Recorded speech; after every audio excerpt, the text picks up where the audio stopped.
Well, happy Friday, everybody. This is a special live early edition of Ask a Painter, the weekly live Facebook show where I use my 2 decades of experience as a craftsman and an entrepreneur to answer any questions you have about paint or the paint business. Now, today, very special day. This is going to be a super long episode. I have most of my apprentices here. We are in a client's house, and I'm going to paint a bedroom start to finish. So we have all the supplies laid out right here, our normal supply of tools and equipment. I'll show you the room. I tried to pick, for an experiment, the most typical sort of standard bedroom wall repaint we could. So when I showed up here this morning, this is one of my favorite clients' houses. They had already moved all the furniture for me, put it on sliders and moved it all there. They have put tape on the wall for the things they want patched. Walls are in fairly good condition. This is what you would expect of a house built somewhere between 10 and 20 years ago. And I am basically going to show my people what fast and good looks like. So I preach to them budgets, quality, all this stuff. It's time to put my money where my mouth is and actually show them. So I should give you a little perspective here too. This year we have doubled the size of the business. We have done tons and tons of training. And over the last month or two, we have done very intense training where I've taken myself out of the business. I put myself back in the field, lots of hands-on training. We got really, really good results. And this is the culmination. What I do a lot of the times is I say, come on guys, we need to do this. And then I get out there and show them. Today is the final bit of that training before we kick off 2019 and we have a great year. Tonight also is our Christmas party. We're having it at our local brewery, Giesenbrau Brewery. A local chef Ulrich Etlin is going to cater it, and we're going to get going. So at this stage of the project, I have already greeted the client. We have given the homeowner a calling card. All my crew leaders have a calling card with their phone number on it and their face, and it's basically the point of contact for the project. We go through what's called the verbal drill. So the crew leader will set up the job site, walk everybody through, and then take the apprentices, the less experienced people, and basically quiz them on what needs to be done. They'll say, we need to paint this bedroom today. What's the first thing we do?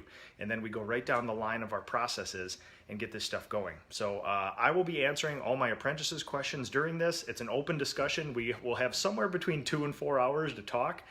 Any questions you guys have, my apprentices will be shouting them out at me. I get the earpiece in, so we'll talk. But basically, we're at the point now where number one in our process is move the furniture. Since clients did that, we are now going to drop cloth. And the most important thing about any standard wall repaint is patches, because those take a long time to dry. So in my process documents, we have cover the furniture, get those patches going, and while you're waiting for patches to go in, you do switch plates and you do tape, and then you get ready to sand. So we are going to throw down some drop cloths. I'm going to hand this off to one of my apprentices. We're going to get a shot, establishing shot.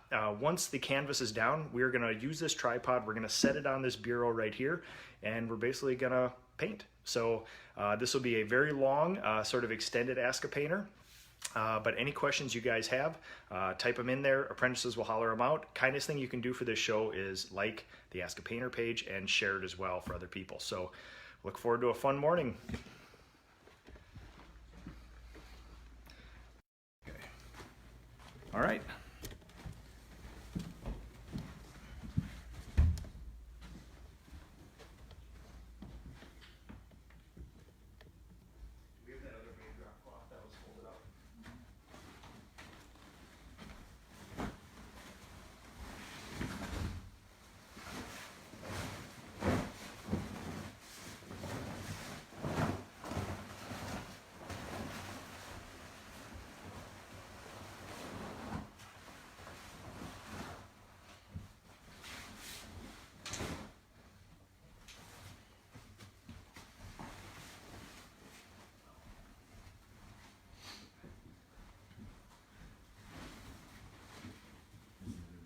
Okay, thank you.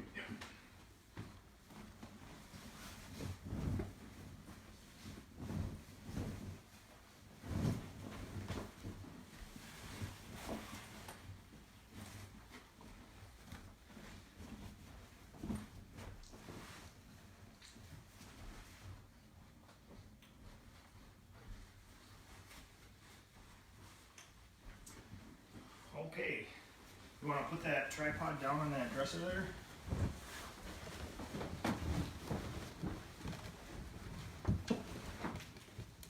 Which way do you want it facing? This way is good for now. For now, while we're doing drop cloths, why don't you point it at me? And as soon as you guys can, get that power supply set up for it.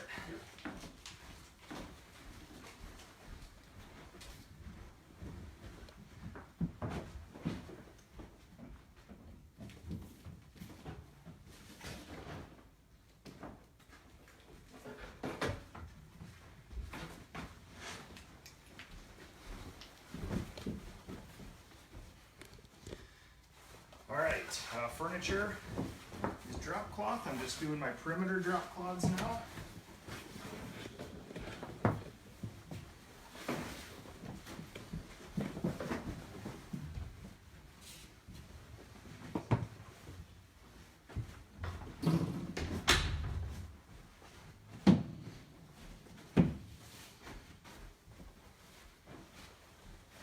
I start from the back of the room and work my way up towards the door.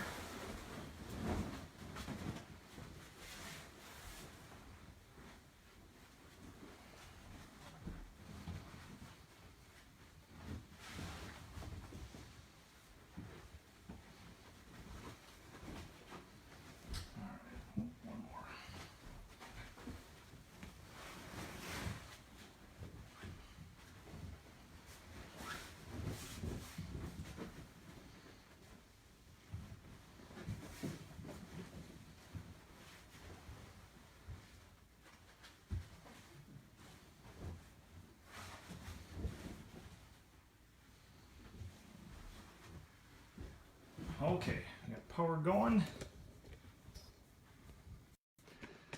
All right, we're gonna try to give you the best perspective shot. When I'm moving around a lot, it's gonna be a little tough, but now all the apprentices are gonna come in here and we're gonna start the process. So I'll get my light set up, we got everything drop cloth, and I'm gonna get these patches going. Okay. All right, make some room, everybody on in.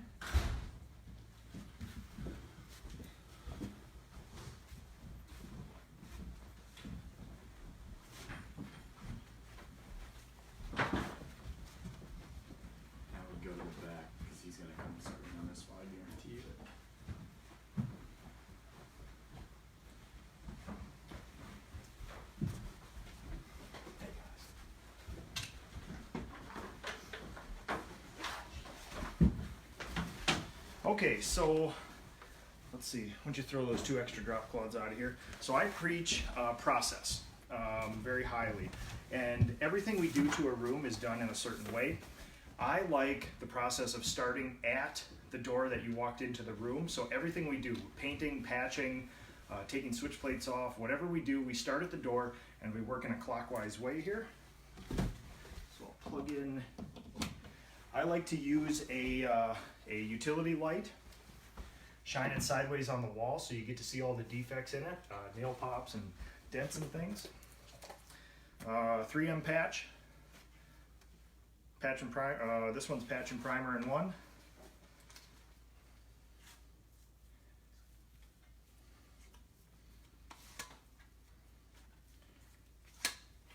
And normally I would have a whole bunch of box fans going right now. We're going to try to cut down on the fan noise only because it's going to be a pretty annoying noise through this process. Nope. It casts it makes weird shadows. Okay, just spin that thing around. Okay, typical nail pops here.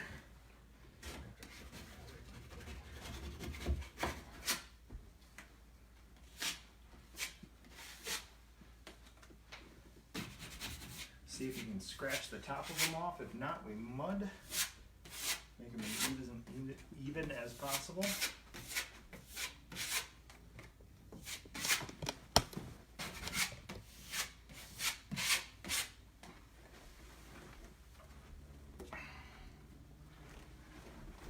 We'll run from a previous paint job. Clients marked off holes they would like patched, so we got a little anchor here. I'm going to set that anchor, give it a little dimple.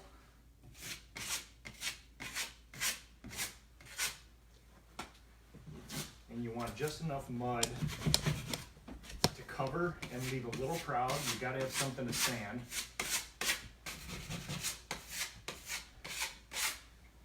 If you mud it flush, there's going to be nothing to sand. Another anchor. I'll dimple that one in.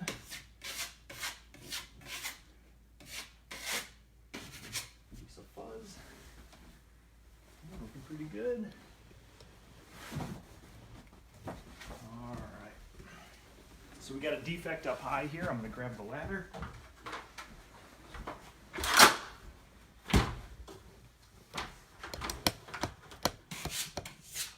Looks like a flaw still from construction of the house.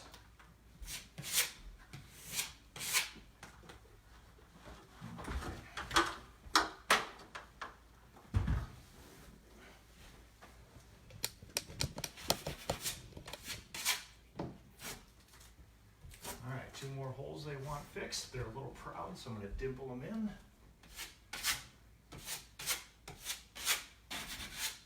Slight nail pop.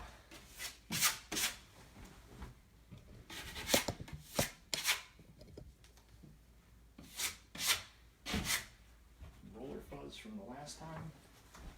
I'll peel off a little more slack here.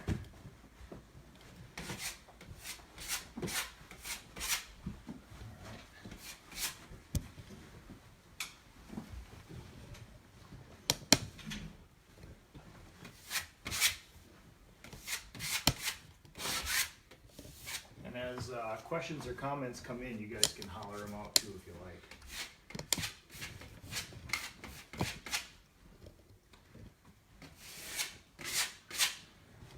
Just trying to take care of all the little dents and dings.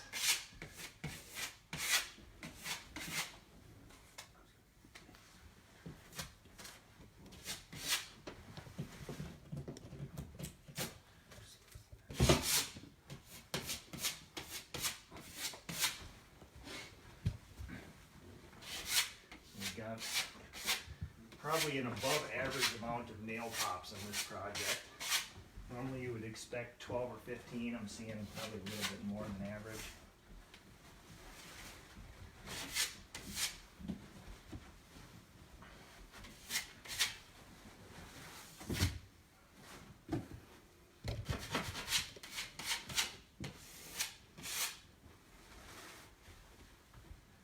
Lots of drips, lots of runs.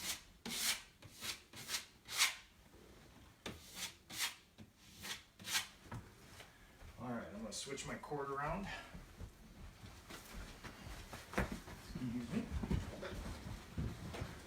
Right through this way.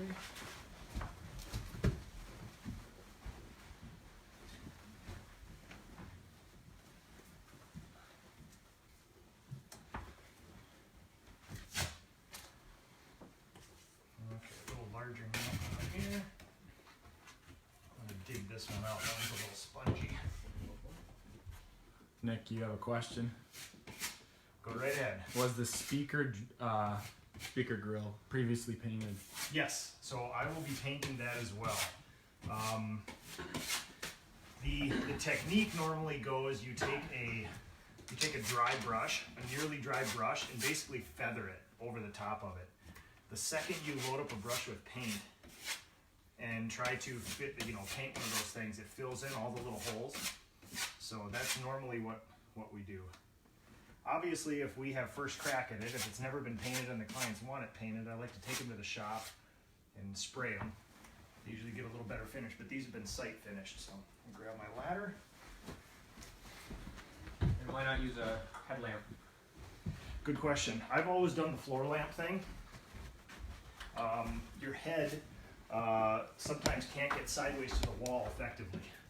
So while you're, you can see the technique that I found most useful is some combination of this. You're mobile. You have the light in your hand, you got the patch in your hand, and you're just going for it. If you had a headlamp, you'd have to constantly be doing this, and then looking out and then looking for the spot. You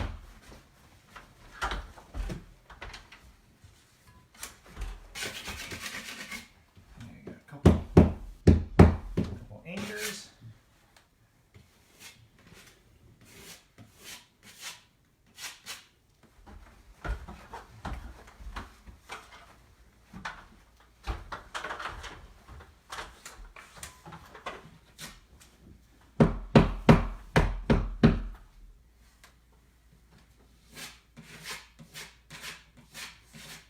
especially on outside walls in the winter in Minnesota, you gotta be careful how much you patch, because those walls stay colder, and sometimes the patch doesn't dry. A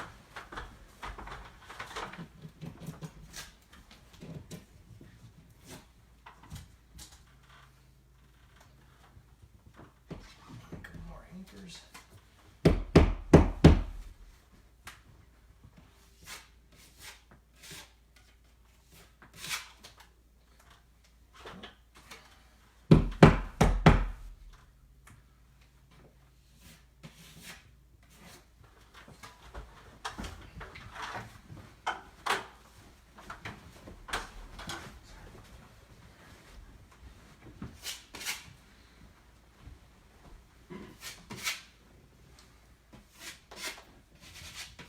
Ernesto Ramos wants to know if you ever use dried X.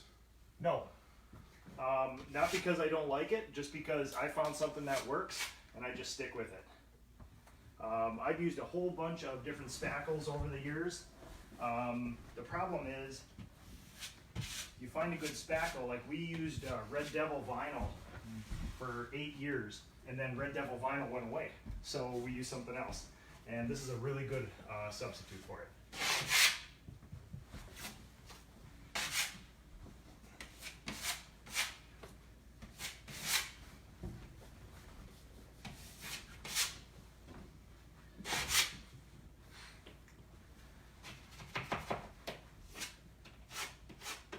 Don Taylor suggests you stop shaving the beard. Mission accomplished, in progress. My 3-year-old daughter says, "Hey Daddy, grow your beard back." It's like, I am trying. Trying my hardest.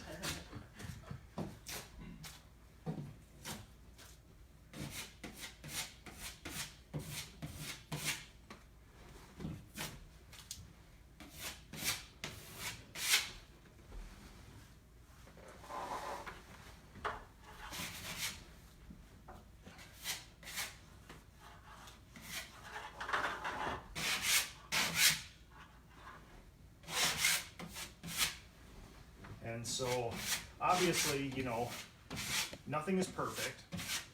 And so the question is always, well, what do you patch and what don't you patch?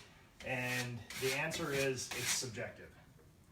You know, it takes a lot of experience to sort of, you know, once you've seen tons and tons of walls, you kind of realize what is a normal sort of working everyday defect in a wall that's sort of accepted, and then there's some other stuff that lies outside that.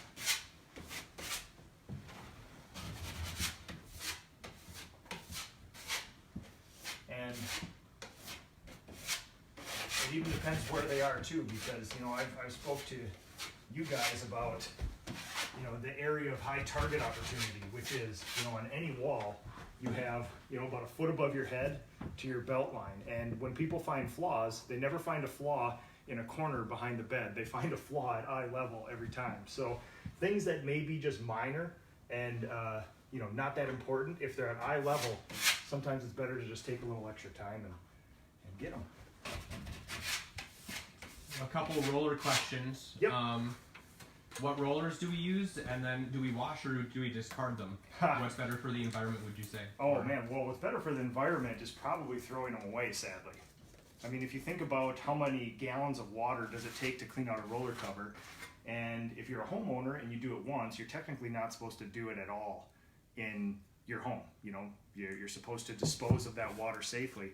If you're a pro contractor who's washing out 10 a day, you can imagine the tax on a sewer system like that. So, I mean, you hate to say throwing away is better, but what's the next best alternative? I mean, I would imagine it would take multiple gallons of water to clean a roller cover, and, you know, probably letting it dry out and throwing it away would be best. So I'm gonna clean up my patch. At this point, I preach heavily, anytime you're patching, every fan, every light you have on. There's a ceiling fan. I love running those things. This one, because of an uplight, it gives some weird shadows, rotating shadows, so we're not going to use it. But I think I'll bring in a box fan and just try to get a little bit of air moving. Next step is going to be tape for us, and then we're going to do switch plates, then we sand. And what kind of patch is that again? This is 3M patch and primer. This stuff here.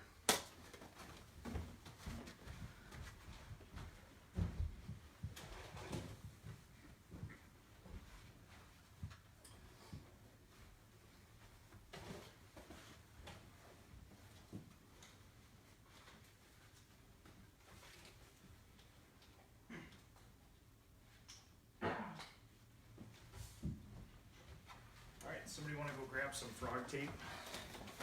So I'm gonna set this fan up here. So what time is it now? Somebody give me a time check. 8:28. Okay, so when you guys ask how much should I patch, in 28 minutes, this room has been fully prepped and patched. So no more than 20 minutes a room. You know what I mean? That's a typical patch, and this is probably a little more than average, you know. Do you ask the homeowners to turn up the thermostat to aid with drying? What's that? Do you ask the homeowners to turn up the thermostat to aid with drying? I don't. I usually just say whatever's normal operating temp is best for that. Okay. Got our 1-inch frog tape. And like I said before, we're gonna start in the same way, same process every time. So we're gonna start at the door frame and work our way clockwise around the room. And let me know if people start comment on the fan butts too. Sure. Okay, so tape technique for a corner. Obviously, human eyes can't see this back corner here, so we don't need to get it exact, but we do need to get it good. So I put about half the tape over the casing.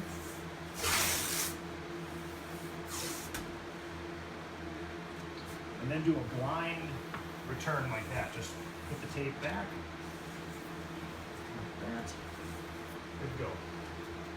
So for casings and stuff like this, I don't brush them off. Baseboard, I will brush it off. I like to work with 3 or 4 foot sections of tape. Anchor finger right here, you kind of anchor the tape, and this is your rudder right here. And because no wall is even, I use this hand to sort of contour to the edge of the casing.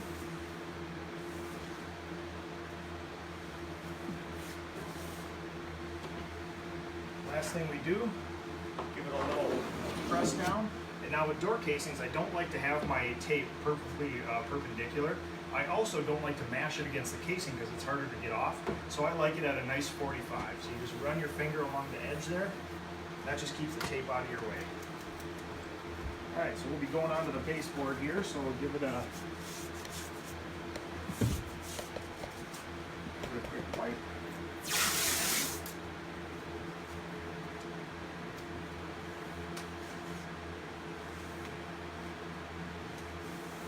Because I got big fat fingers, use this guy. Anchor your tape in the corner, and then put it on the baseboard. Do you paint a room in sections to give the patch more time to dry? Say it again. Do you paint rooms in sections to give the patch more room for more time to dry? Yes, so the 2 ways that we operate are in 2-person teams or single. If I'm single painting this room, I'll do one wall at a time. So I'll cut it and I'll roll it, and then move on to the next wall. If we're working in teams, we have 1 cutter, 1 roller, and then we keep a continuous wet edge. And that wet edge is the most important thing, especially because we use really high quality paint that's got a little bit of luster to it, and we don't want any weird flashing and picture framing and things like that. And we typically sand all the patches before we start the painting process, Absolutely, yep. I like to do processes as completely as possible. So if we can tape everything, let's tape everything. If we can sand something, we sand it. If there is patches that take a little longer to dry, what I'll do is sometimes just mark them with a piece of tape and then save them till the second you need to paint them. And then you take out the sanding block and just give it a quick once over.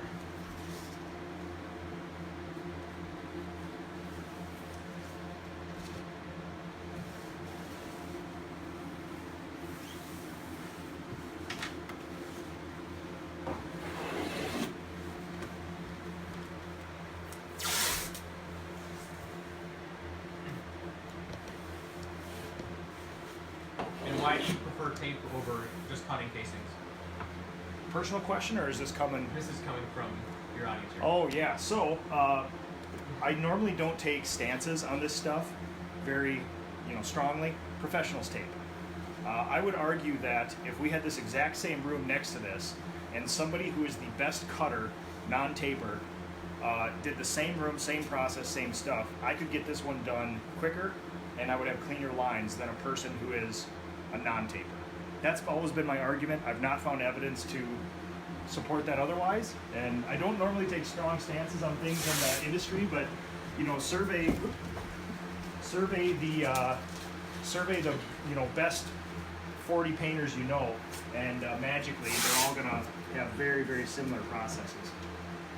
So yesterday, the entire company was in a conference room and we were training. And we got to be one of the first contractors in the country to go through the PDCA's onboarding and training series. And we got to, part of that was some case studies from other contractors. And I know that as we were watching that, there was a lot of heads nodding, and there was a lot of things that we saw familiar. You know, the way we set up job sites, the way we prep, the way we paint. And that's not a coincidence. If left alone, really good painting contractors normally come up with very, very similar methods. If they're sort of if they're objective with their business is to do really good work. So in the corner, I like to rip a 45 in my tape like this. Start from the corner and work my way back out.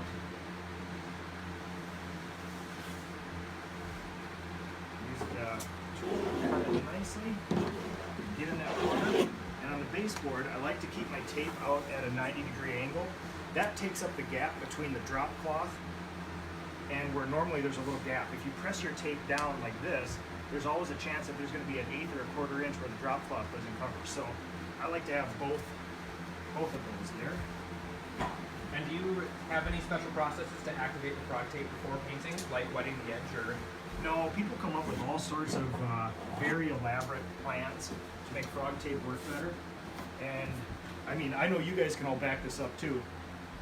If you use frog tape correctly, it just works. So no clear sealant, no wetting the edge, nothing like that. I mean, it's if you are a good taper, you'll tape this bedroom, pull it all off, and there won't be any bleeding in here.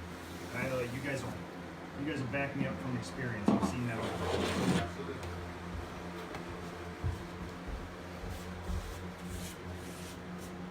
So I lay my cleaning brush on the ground to kind of remind me what I've cleaned and what I haven't.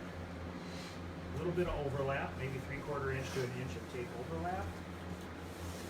And I know, like we saw yesterday, we had a discussion after we were watching the PDCA videos. One of my good friends from the industry, Shane Garrett Painting down in Missouri, he mentioned something that really only pros would know.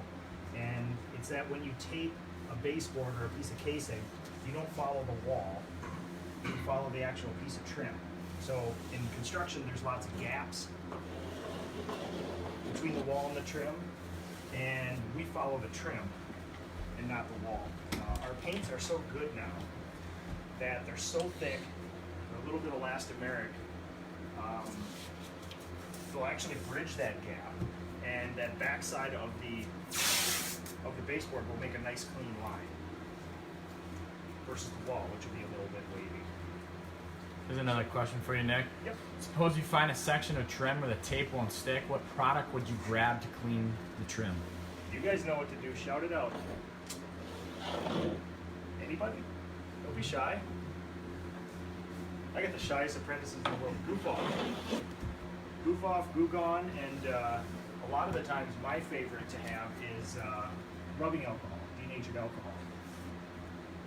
So I know that a lot of you guys have been in houses with me too, where grandma likes to get after it with some end dust and some, the furniture polish kind of stuff on the woodwork, and you can just tell from the shine of the woodwork and how it feels that somebody's put some sort of silicone-based furniture polish on it. And yeah, that tape absolutely doesn't stick to that. So honestly, if I usually have my way, I usually have a quart or a gallon of denatured alcohol there, and we'll use that to do it. If not, we usually carry Goof Off. And Goof Off, if I get them right, I always confuse these two products, but Goo Gone is sort of like the friendly citrus flavored version of some adhesive and what oil remover. Goof Off is the stuff that comes in a metal can, if I remember, and it's a little more caustic. It'll actually ruin a finish if you don't do it right. So yeah, just make sure you're getting the right one when you do that. Sorry, you guys will lose me here for a little bit. I'm gonna sneak behind the bed. All right, so When we get to a wall like this, it's normally my preference to do the windows first, so you don't forget them before you do the baseboard, because the baseboard's a nice continuous line all the way around the room. Knock out the casing, and then you can keep following the baseboard. Is that fan making a little noise? Yeah. So I curl it over the top, maybe 1/2 inch, 3/4 inch, and kind of present wrap the corner. Keep that tape out of there so the paint doesn't catch it and you don't get a drip. 45.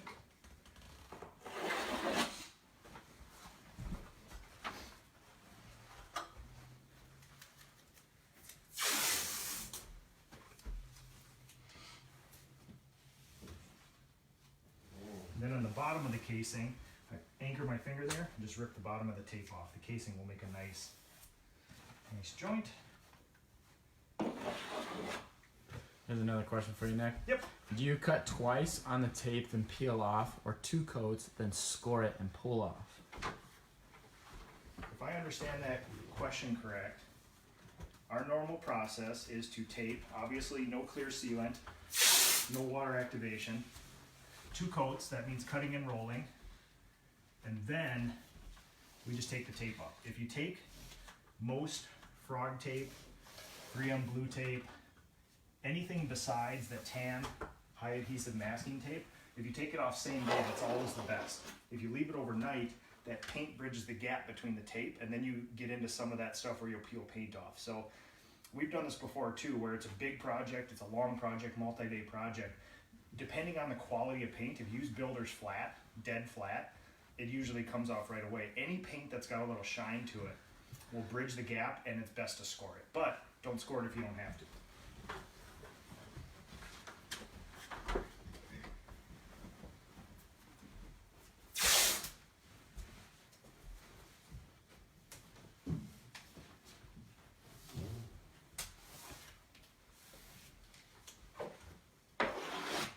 All right, back behind the bed here.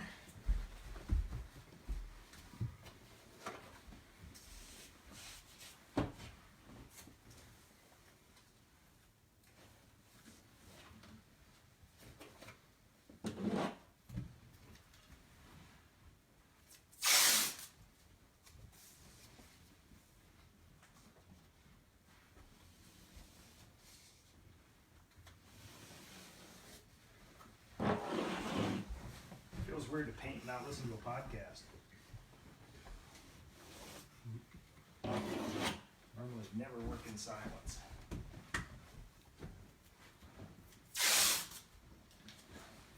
I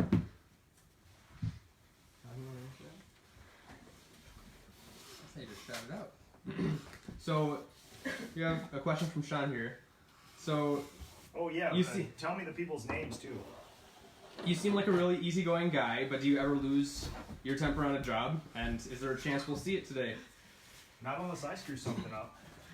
So no, there's not a chance I'm going to lose my temper on the job. I only get. It's kind of funny. It's like being a parent. Like, you don't get rageful. You just get super disappointed when things don't get done to your standard, especially because you preach process, and I spent 20 years sort of perfecting these processes, putting tons and tons of thought into it. And if somebody sort of blatantly disregards it, it's super disappointing. But no. And there are certainly times where I get angry or very, very disappointed, but as a business owner, that's not my place. Anger and all that stuff doesn't help any, especially when dealing with all you millennials. Ouch. No, it is the truth. I mean, I am probably the oldest millennial. If you look at what constitutes a millennial, you guys are all millennials. And the biggest difference, I think, between baby boomers, Generation X, and millennials is probably the amount of feedback they need. So, I know I've told you guys before, I worked with my old man for like 11 years before he gave me a good job. And I try to not do that with you guys, for the most part. I don't hand them out like Halloween candy, but I try to be a little more liberal than my father did, especially when people actually do a good job.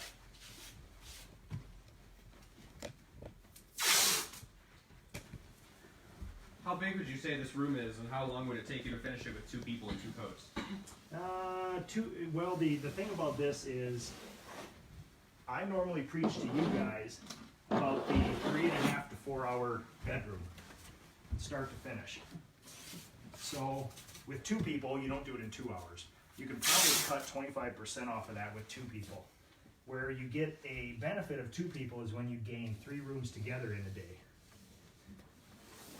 And you can have one person a wall or 2 ahead cutting, the roller coming behind, and then you can round robin those rooms. It's really not economical if we have a 1-bedroom job during the day to send 2 people. It certainly doesn't make any budgets easy to hit. But we've been in such a training cycle for 2 years, heavy training, that it's more important to me for people to get the experience than to get a day off. Okay, time check. 8:45. So 45 minutes, we have a completely patched room. We have a completely taped room. We're gonna do switch plates, and then normally, like I said, the fans would just be blasting in here. You guys wanna crack a window or 2 here? Normally the fans would just be blasting, your hair would be standing back on your head to aid these patches in drying. Today we can't do that because of the noise, so most of these patches are gonna be dry by the time we need them to. The ones that aren't, I'll probably just mark with tape and hit them later. So we'll get a screwdriver.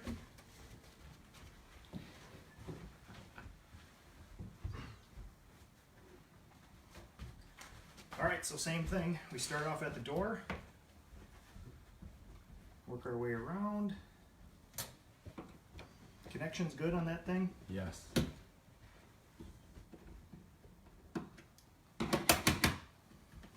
So what I like to do when we have small projects, you lay out each switch plate in one area and you put the screws with it. Nick, you have a question from Vanessa. She Mhm. says, how do you handle a wrong situation without getting angry? Wrong situation. If Vanessa, if you can give me an example, you let me know. What I do in the past, because obviously if something doesn't go to my liking, immediately I do feel a little bit angry, but I have to remind myself that, what would be more constructive in this situation, not only human to human, but also for the business. And I found that just trying to get to the root of the problem, explaining very clearly what went wrong and what needed to be done. Excuse me, find you guys here. And then how we can fix it in the past. We really don't run into too much of that stuff. Normally it's just all the little foibles of humans that sort of, oh, excuse me, run! No, but I guess what I found over the last couple of years is that I constantly remind myself, like, oop, I'm right behind you. Just, if you were in this situation, did this person willfully and consciously do something wrong to hurt you or the client or whatever? Or did they just make an honest mistake? And it's always honest mistake. So I just remind myself that. Daniel wishes all of us a Merry Christmas, and Awesome.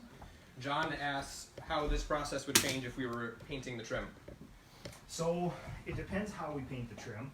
If the trim is like this golden oak, we would start basically a 2 to 3 day process of completely encasing the carpet, completely encasing this stuff with plastic, sealing the plastic down.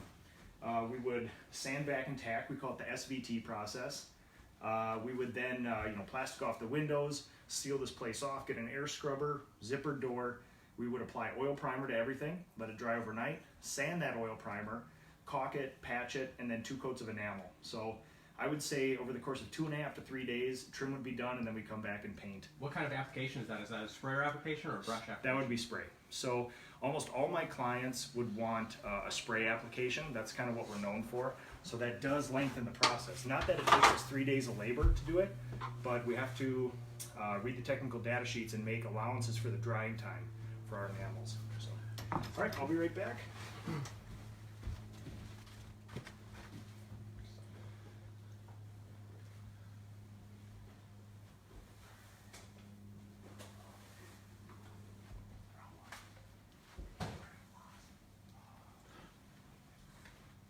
That's a good question. Hey Nick, Yes. Craig Larson actually has a question for you. Who's that again? What if you happen to get paint on the ceiling? What if you happen to get paint on the ceiling if the ceiling wasn't supposed to be painted? You lose your job? No, in the past what we've done is you buy pizza for people. But honestly, it just doesn't happen. I mean, I don't know. I guess our training is good enough, but nobody's perfect. But we don't usually make a habit of that. So, but no, if you guys got paint on a ceiling, or if the previous painter got paint on the ceiling, how would we fix it without repainting the ceiling? Upshot. So we carry Upshot. It's that, aerosol can of stain killer, and it's a little bit off-white. So if there is some bumps from the previous person, and the client doesn't want to repaint the room, we just give it a tss like that. Not perfect, but it does go away. So a little disappointed in Craig. He's asking about ceiling marks, but that's okay. It's a different Craig. Oh, is there? Oh, it's not our Craig Larson. No. Oh, okay. Sorry. There's a one of John the mispronounced it. Craig Lawson. one of the coolest guys we know, Craig Larson, is a teacher. He works with us in the summer, and he's the happiest dude on earth. So no, sorry, Craig. I thought you were somebody else. Okay, so now get our light plug backed in, and maybe somebody who should read or can read should man the camera from now on. All right, so same thing. Just when we're patching and sanding, light in one hand, medium grit sanding sponge. We have sort of landed on the Pro Grade 3M medium for most of this stuff. Seems to be, just aggressive enough to sand, last long enough, and readily available too. So.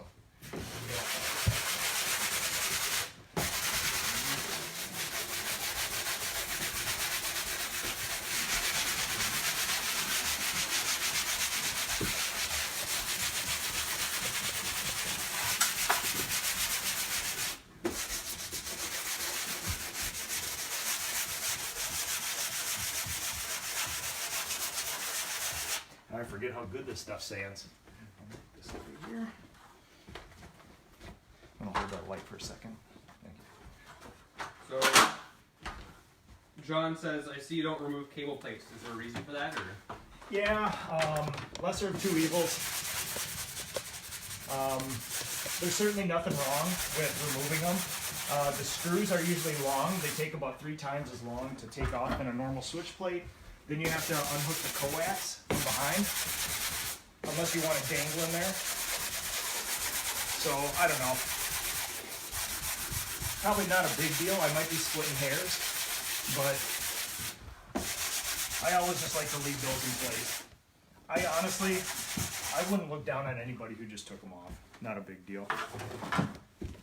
But in the course of how much time and whatever it takes to paint a room, that's sort of one of those immaterial things that I don't bother messing with too much.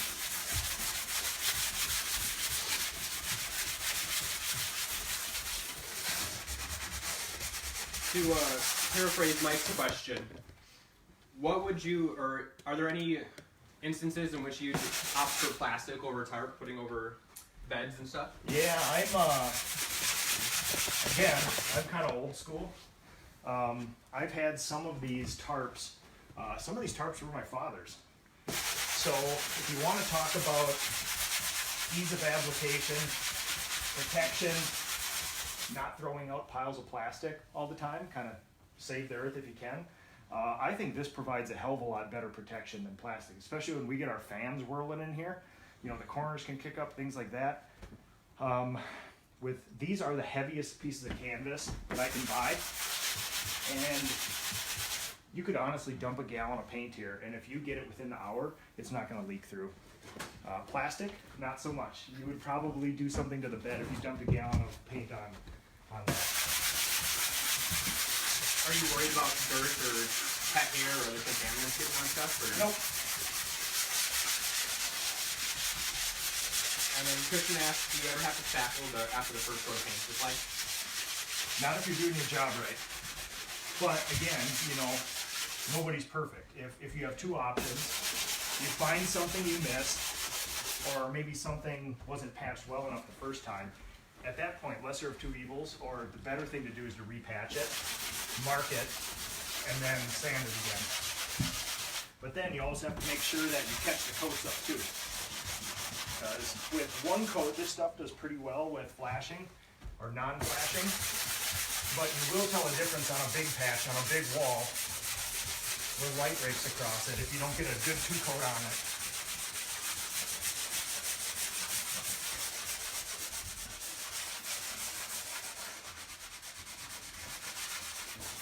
Alright, let me grab my ladder. Thank you.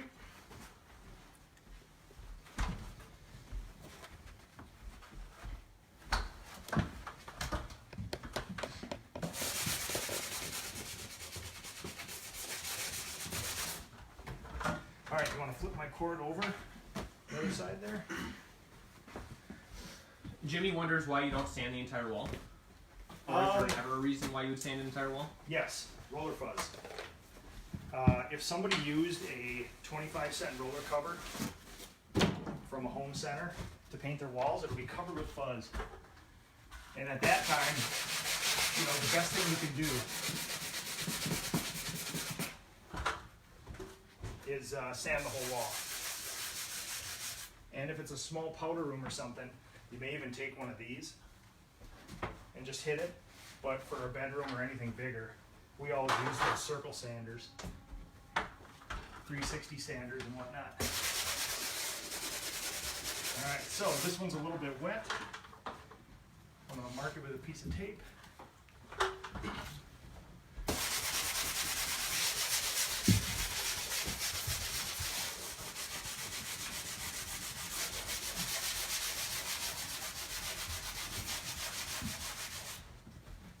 So another question from Craig Lawson is, how much do you charge? I don't normally give out my numbers.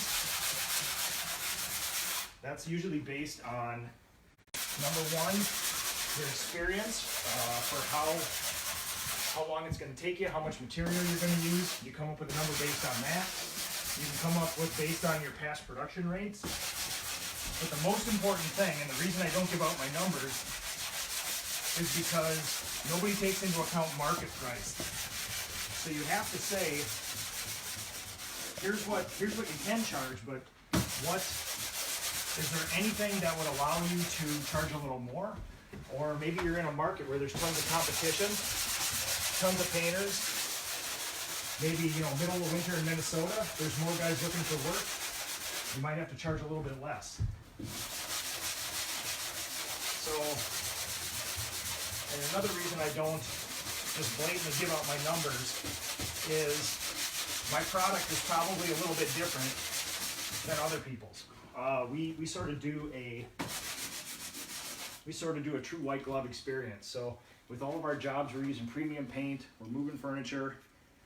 We are moving furniture when we're done. We're vacuuming. We're sweeping. We're dusting. We really turn out something different than most painters. Most painters in their contracts or clauses, they'll have something that says, you know, you must patch before we get here. You must move all the furniture. We sort of cater to a different set of that. So, okay, now ready for first coat. Time check. Almost 9. Okay, so in 1 hour we're ready to paint. Pretty simple, right? Okay, so we have 2 gallons of paint for this room. This is sort of a very flat paint. I assume that we're going to take 2 gallons to do it. If not, we'll probably use 1 gallon and 1 inch, but I always get 2 gallons. I have them mixed together out here, and we're going to get the pan and the roller. You can follow me with this thing. We're going to set up the pan, the brush, and the roller, and we're going to get after it.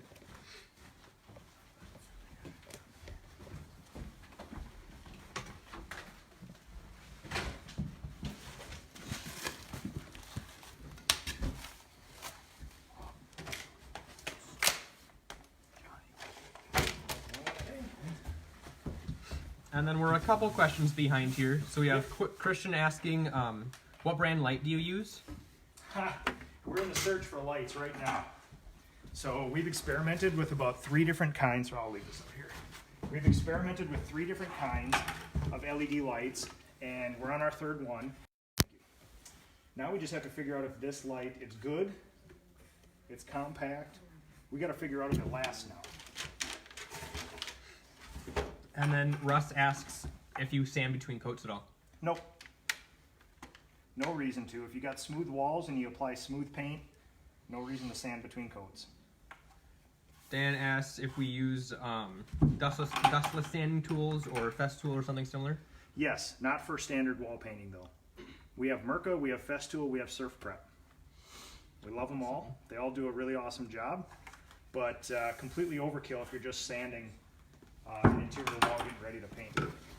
You can certainly do it. I mean, they're going to be good, but it's like taking a Ferrari to go down to the hardware store. Okay. I'll go with that. You can hear my hook in here. So Andre asked if paint and primer is a good product to use when priming is needed. Say that again, Nick? Is paint and primer a good product to use when you need to prime something? No. So things labeled paint and primer in one are not usually good primers. They're definitely not good primers. They're usually just average or, they're okay paints. All right, come on in, set that guy down. I'm gonna tuck in all my drop cloths here. Okay. Get rid of my tape. Not yet. So keeping my sponge with me because we got one patch that still needs it up there. And Russell asked if you always paint walls with 2 coats. Yes. 3 if they need it. If these people wanted fire engine red, or they wanted super bright, stop sign yellow, I would do a colored primer, and then I would go 2 top coats, good paint. So we paint the same way that we prep. We start where we started everything else, at this door. Now, how we paint a wall, we cut first, obviously. My method is bottom left-hand corner. You cut up, you cut over, you cut back, and then back to the start here again. And you keep repeating that process over and over and over again.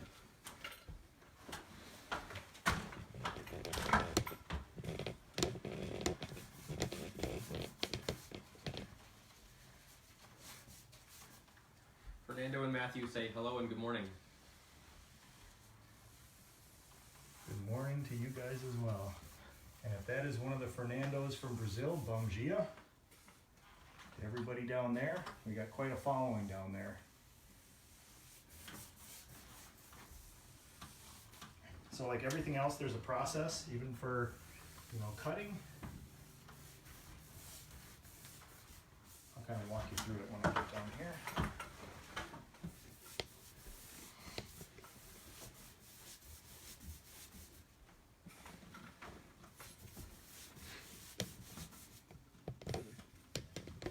And what I like to do too is to have people get at least a good 1/4 inch onto the tape. That lets me know that they cut it well. If there's any area after you cut where the tape doesn't have paint on it, that lets me know you didn't cut it fully.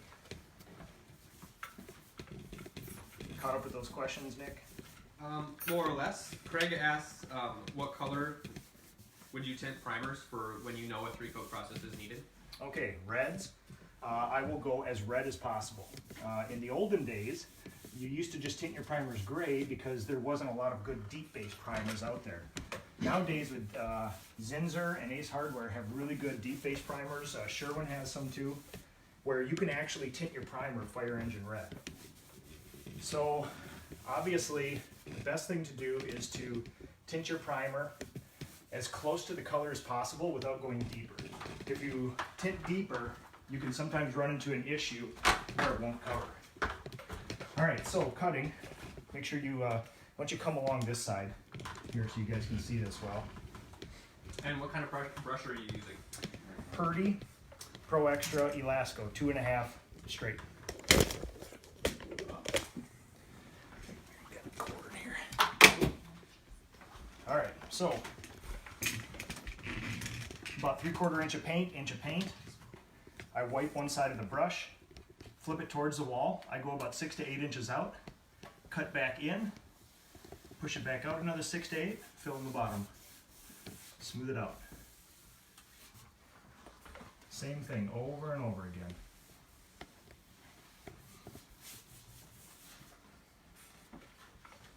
And I like these Pro Extra Elastos because they have that extra inch or two on the thing that allows you to do that. You can probably do about another 4 to 6 inches on each cut.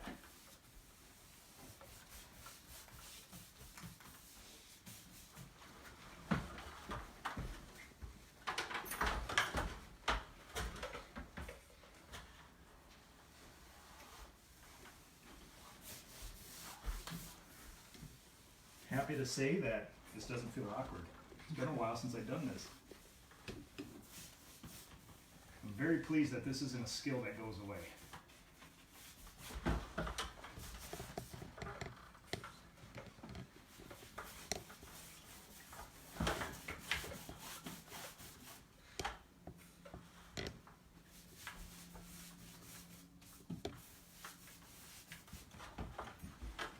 I have a question. Yes. When you're sanding and then before you paint, a lot of times I like to brush off the dust so the dust doesn't get in the paint.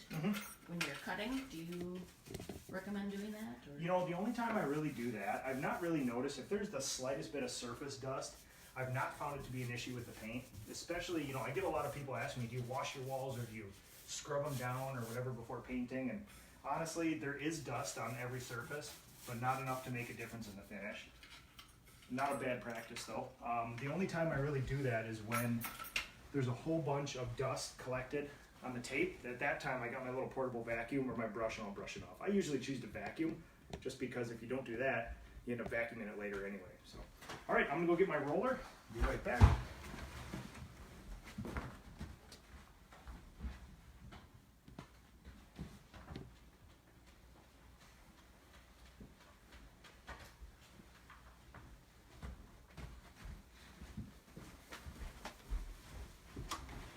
Okay, we've got our 2 extension poles. So one of the biggest changes we've made to our process this year is to throw away the roller covers. Number one, the amount of water that we were using is probably not great to clean them. Number two, it doesn't make business sense to pay somebody to clean them anymore, which I'm sort of sad about, but at the same time, it's sort of like environment and cost benefit analysis kind of both lead to the same thing. We also started using tray liners. So we have a clear plastic liner here to save on our trays. And again, to reduce the amount of water we use when cleaning, we just throw those away or reuse them. So when I roll, the goal of one roller full of paint is I would like to get 1, 2, 3 lengths. Now these walls are a little bit higher, they're probably 9.5 feet. We probably won't get 3 full ones, but you guys have seen me do this hundreds of times. But what you don't do is start at the top where you left off. You come over 1 length and then you come down about 1 foot, because you want to start leaving that big line of paint here and not up at the top, because then you can't smooth it out. And this roller has yet to be warmed up, another 2 or 3 fills, and it'll be ready to go. 2 questions behind you guys. Willie asked if Valspar is our go-to for repaint. Yes, interior, residential wall repaints, Valspar Aspire. And surprisingly, I get, painters like to be Ford versus Chevy guys. I'm not a big fan of that. I just use what's good. So this Valspar product, I get mine through Ace Hardware. It's sort of like, I consider a hidden gem in the industry. It is the closest thing to Benjamin Moore Aura I've ever used, and it's about half the price. So it's not the perfect paint by any means, but there really kind of is no perfect paint. Okay, so last thing we do then, give it a nice one direction finish stroke just to make sure we don't get any of those weird W or V marks in it. So Daniel has noticed that we haven't spot primed our patches. Is there a reason for that? Ha, I used to. If you use a good enough top coat, you don't need to prime your patches. So the standard process used to be that. I used to have to go around with the primer, but this Valspar product does such an amazing job of combating that. It's such a good, substantial paint, you don't need to do it. And it finishes out beautifully. It stays wet just long enough for our processes to even out, but it dries quick enough where you can double coat it quickly.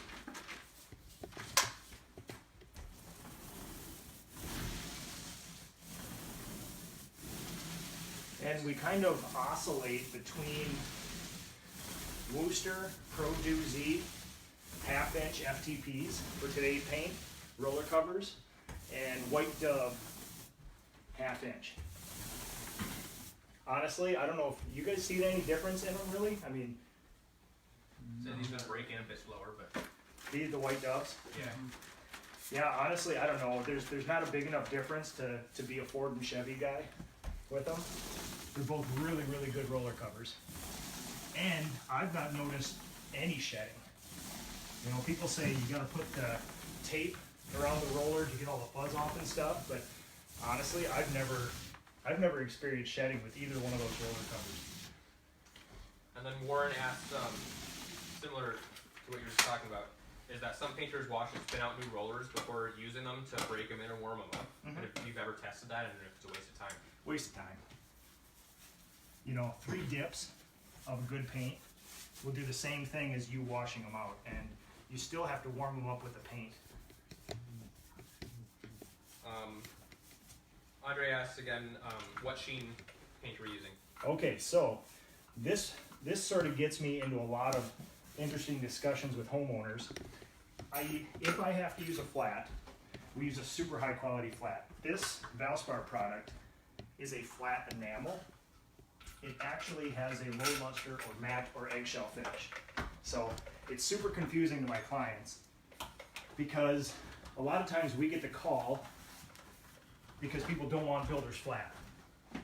And when I show up with my cans of flat enamel, they say, hey man, like no bueno, you can't use flat here. And I have to sit down and say, flat, eggshell, low luster are not scientific terms. Every company's flat is different from every other company's flat. So my flat enamel, Valspar Aspire, actually looks like the outside of an egg shell, like an actual egg. And I prefer the shine. It's got just enough shine where it resists stains, it resists wear and tear, but it's also flat enough where it hides a lot of the crappy drywall flaws. So dry brush. You want to go 4 directions to get all the sides of the holes. And never overdo it. You can always get some on the second coat if you need to.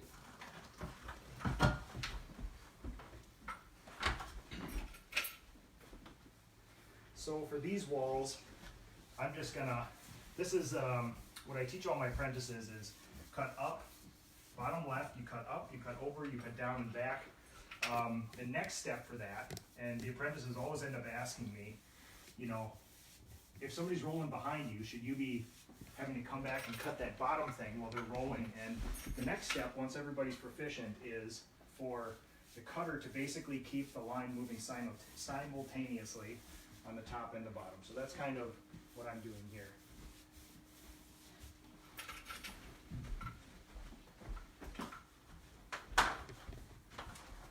Once you guys flip on this fan here, just to get this paint drying, if the light, it casts a weird shadow. If it like makes somebody have a seizure, you know, we'll turn it off again.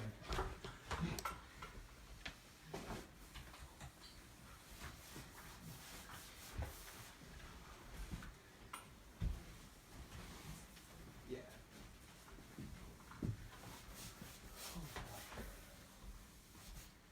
So Mike asks, if this room was a plaster wall and you found an uninsulated cold strip on the outside wall where the paint began running to the floor, how would you address it? So this paint probably wouldn't do that. It probably wouldn't run. But if I had to, I'm normally left with the tools I have. I would get both of my big industrial box fans and point it right at it. Right. And Matthew says, last question, how do you deal with interpersonal conflicts with your employees? We don't have any. No, honestly, it's one of those things where, you know, for people who have known me and followed me long enough, you know that I operate under the decent human being principle. And all these little problems like smoke breaks and being late and cars not starting and I didn't know what you wanted of me or forgetting things usually go away when you hire good people versus good painters. And honestly, we just don't have a lot of that. I think you guys have backed me up. I'm not putting a good spin on this. We honestly just spend most of our time constantly improving our processes and our delivery to the client. Yep. And we really don't have a lot of these, hey man, step aside with me for a second, we need to discuss something. You know, we just don't get that stuff, so.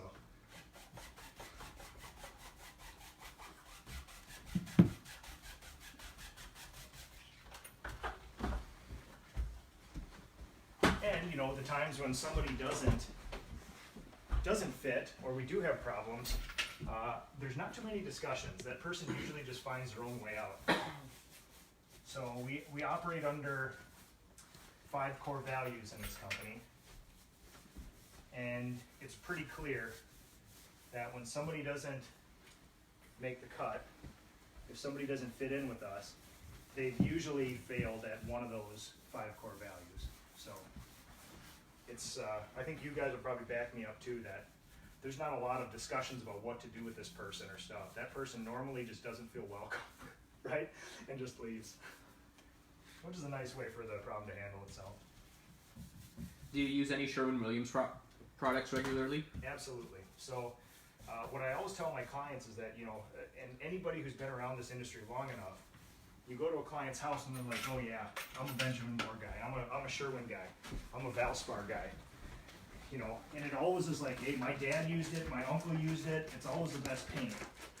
And I always have to remind them that all those companies make crappy paint. Or paint that serves a apartment repaint purpose, or, you know, dead flat, builder's flat, that serves a new construction industry. So you always have to tell them that, you know, when somebody, I get a lot of messages from painters, and they say, hey man, I painted this room, something went wrong, but I use Sherwin-Williams, it's good stuff.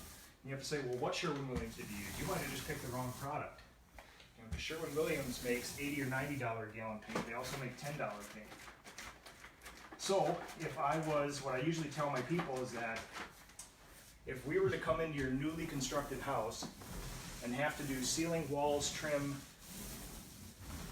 cabinets, all that stuff, I'd probably use 4 to 5 different manufacturers worth of coatings. Just because I like to pick and choose the best from everybody. And then Russell asks what our 5 core values are. Okay, so can anybody name them? Give me one. Constant improvement.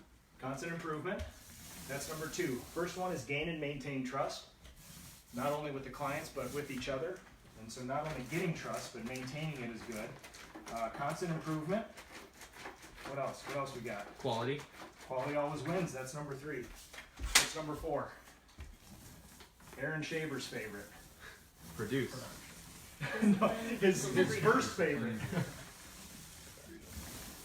Freedom. A famous Navy SEAL once said it. Discipline equals freedom. And then our 5th core value is produce. Because it seems like in our industry, you're either a small company that does world-class work, but can't deliver much past 1 or 2 people, or you're a very big company that does average work, and my goal, I guess, is to see where the limits of that is. Can you be a big company? And I know there's outliers. I've met a lot of people who do have big companies that do really good work, but it's not the industry norm.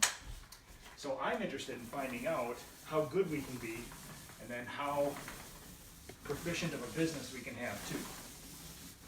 That's kind of what interests me now. Those 5 core values, we hire people based on those, and we rate people 4 times a year. We set goals based on those 4 times a year with everybody in the company, and then we fire people, or people find their own way out based on those 5 core values. And then Mike actually asks us apprentices whether we'd be willing to close out the show today with a song in our favorite Christmas carol. I will speak for them and say absolutely yes. We will absolutely do that. There will probably be a little bit of that at our Christmas party tonight too. And if people want to comment on the live stream, if there's a overwhelming consensus of song, we'll pick that song. Right now, if I had to pick David Bowie, Bing Crosby, Drummer Boy, but we'll see. We'll see what the crowd favorite is. And then Mitchell asks, when we do spray trim, if we tape off the walls or do we just let overspray get on them? No, clients always ask me, they're like, hey, just paint my trim, don't affect the walls. And what they're not understanding is that you're going to have black hairline cracks because you can't adequately address the cracks where the baseboard of the casing meet the wall and paint your trim and have perfectly flawless clean enamel. So in order for us, when people call us, they want that beautiful seamless sort of trim. The only way for us to give that to them is to caulk those cracks, and you cannot caulk those cracks effectively without affecting the wall. So we spray, when we do kitchen cabinets, like we did in this house, and trim, we spray onto the walls and then we paint the walls.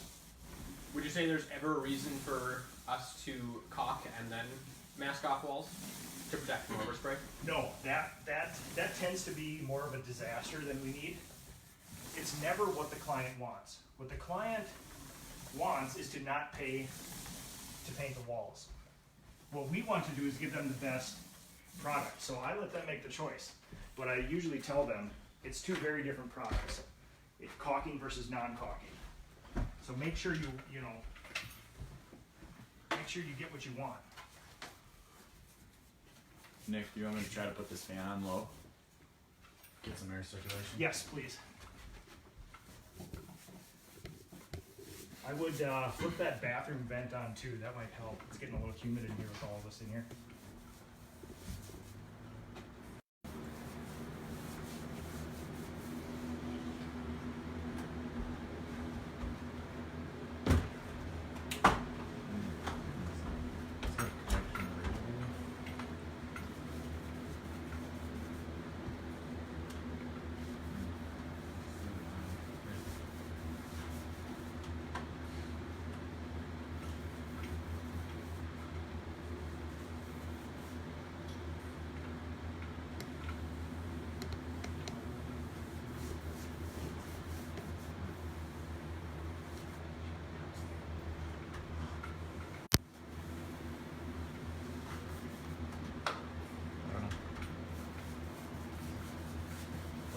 They're done. Good. So in these areas, I haven't found that it's better either to roll them or brush them. This paint lays out really nicely, so it's not a whole bunch of brush marks up there. So while you're up there, I think it's almost quicker just to do that, and then there's less chance of possibly hitting trim or ceiling when you're up there rolling. I've not found a big quality difference between brushing and rolling. Anything about a foot or less is kind of a candidate for brushing versus rolling or vice versa.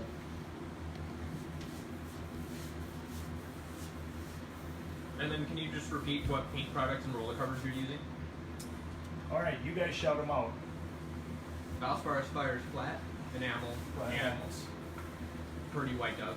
Pretty White Dove today, 1/2 inch.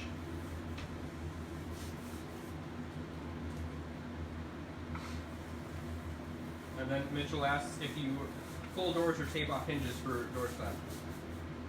No, we'll take doors off. I've tried all manner of trying to leave the doors on, but honestly, you know, our core value being quality always wins.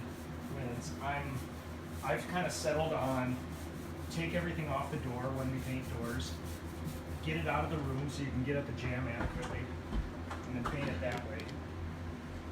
It just seems to be better. I mean, I used to have systems of, right now in the shop, I got 200, 300 dummy hinges that we used to take the door off, put dummy hinges on, spray over them, and the hinges can get sprayed on them because they're dummy hinges. But honestly, it's a lot of monkeying around, and it didn't really do that better of a job. I found that it's really easier, and it also makes the job site flow a little better when you don't have all the doors in place. You know, you got these clear entrance ways in and out of rooms, and you can get in there and caulk and fill nail holes a lot easier, and yeah, so that's what we do now.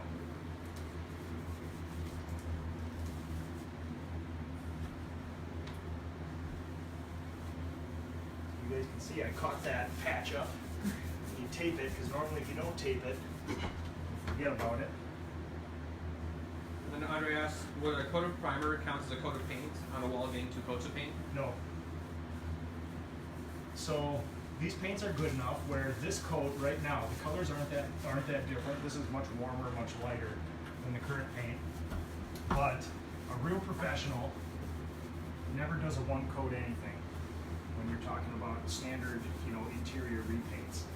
Even if you can get this paint to cover really well, which we can, it's 99.5% coverage.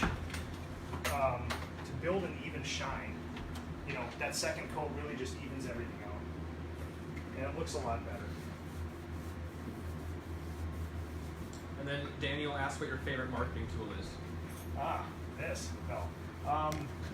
Honestly, if, you know, my favorite marketing tool is social media. If I had to actually rate my favorite based on how much money stuff brings in, it would absolutely be past clients and personal connections I have. For the size of business we are now, I could not solely run a business with leads dependent on social media. So this is the funnest, sort of sexy way to do marketing, but it certainly doesn't produce the most revenue right now. It's gaining every year, which is good. But honestly, you know, if I want to drum up business right now, you go back to the people who know you and trust you, and you go back to your personal connections.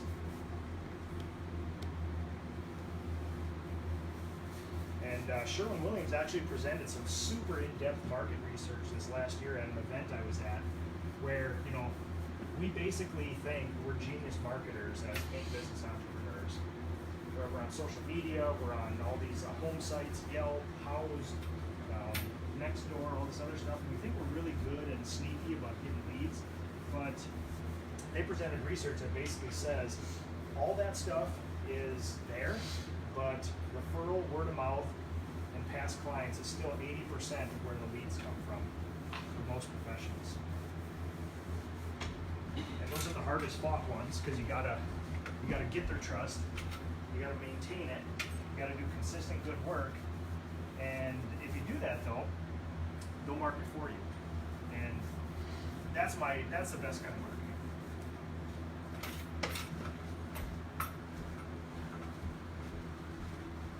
Okay, grab my roller.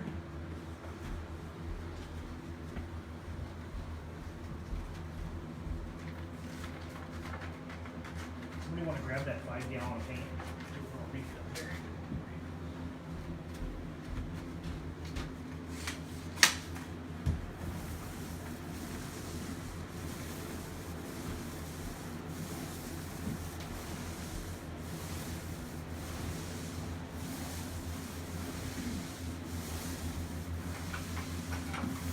Joe loves the scenery outside the window here. Man, it is beautiful. We've had some nice dang weather here. It's always been, I think the last week's been like in the 40s now. Not great for ice fishermen. But pleasant, right? Give me a quick. Mike asks whether you quarter the room by time or square foot and why. So of the triumvirate of how I estimate, I have production rates for my company. and all that stuff based on, you know, coatings and labor. But, you know, I've been doing this for 25 years. There's really no calculation needed when you're going to repaint the standard bedroom. So this morning I got sent a house plan for a 13,000 square foot house, new construction, and it took me 50 minutes to come up with an estimate for it. And I do a different kind of production rate sort of thing. I have the production rates, but I don't do it by linear or square foot. I break the room down into components, and then I just estimate by component. So usually for every room on an estimate like that, it'll have 5 or 6 different items, and each item will have a price. And it's a lot easier to bid those monster new construction projects when you break it down by tiny little, like, you know, what does this one door in this one room cost? Or what does this one closet ceiling cost? Instead of looking at 13,000 square feet and saying, you know, where the hell do I start? Just to rephrase the question from Mike, Yes, how would you train an apprentice salesman to quote that same room? Someone I who would doesn't give have them that my same production experience? rates. So there would be a square foot price. But I would always train my people in 2 ways. There's something spiritually I don't really like about just somebody coming into a bedroom and taking a tape measure and measuring square footage and basing a price on that, because that's only one metric of cost. You have to take into account market price. And for my leadership team, what we did this last year, we did some training where I sort of theoretically introduced a lot of my senior people to estimating, and it worked out really well. What I did, and I've come to this realization that, you know, let's say I have one of my painters, and I want them to be an estimator. Within the matter of days, I could make them 80% effective at the job. But then it's going to take a year or 2 to make up that last 20% of effectiveness, and that's all based on repetition. So that's the sort of realization, but it was actually a fun sort of experiment for a business owner, because how I taught them, how I got them 80% effective within like a matter of 2 hours that first day was I went through a series of homes that we did do. And I had pictures of the homes, and I basically just said, you know, we sat around the table, I showed them a picture of a house, and I started with super simple houses, and I said, how much time would it take you to paint this alone? And these are experienced painters, and I said, you know, we're probably not going to guess perfectly, but how much paint would you order for this job? And we just went around the room, we shared what we wrote down, and, you know, some were really close. Some were really close based on experience, and some were really close by chance.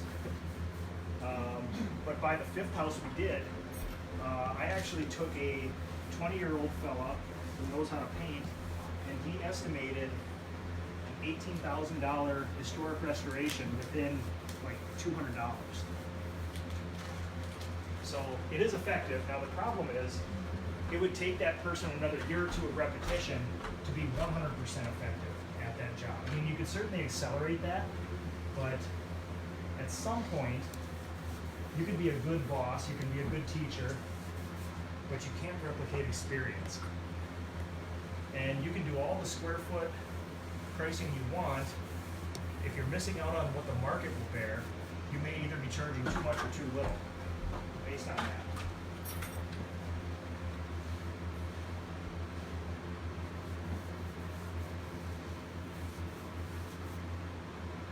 I like this new Ask a Painter format where I'm actually producing revenue and I'm answering questions.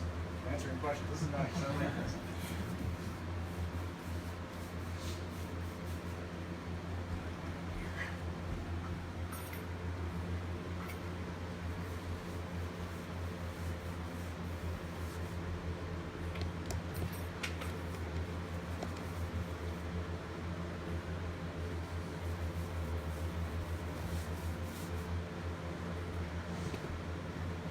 This will ask if there's a simple formula for bidding to tape out construction spray up. Nope. I haven't broken that stuff down that far. I put that number. Can somebody go in to my tool pouch and get that red multi-screwdriver? I have that. I don't get that granular with my stuff. The cost of patching, the cost of taking off switch plates, the cost of taping is just included into what it costs to top coat a room. So I haven't broken it down that far.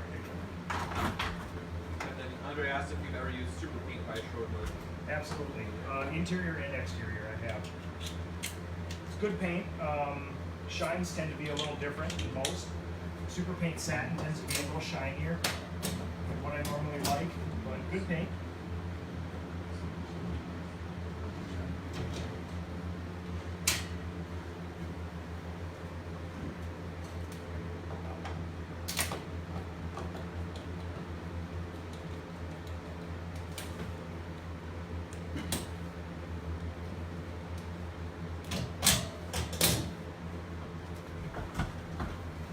You don't think I can do it myself? Didn't want you to come off the battery. Production, I like that.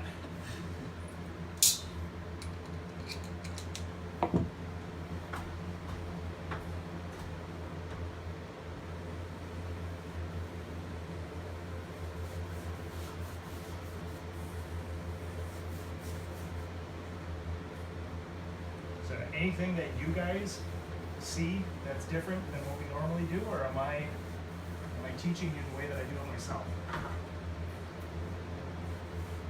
No, everything's pretty spot on.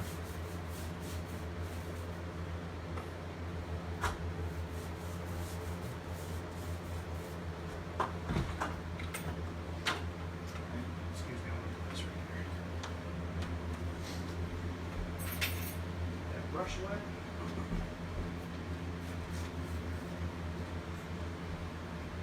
Hey, Nick, Yes. you left that corner up there. Oh, thank you. Greenhorn mistake.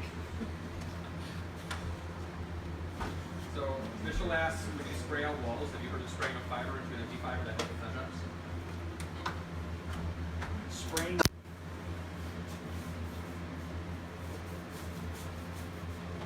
Just the one there. What am I missing on that question? Something doesn't make sense to me. Spray into a 5-gallon bucket to help with touch-up? Might be running the paint through all the sprayer. Yeah, I found that. First off, when a realtor calls and says, we got a vacant house, goes on the market in 1 week, we need you to come in and touch the whole thing up.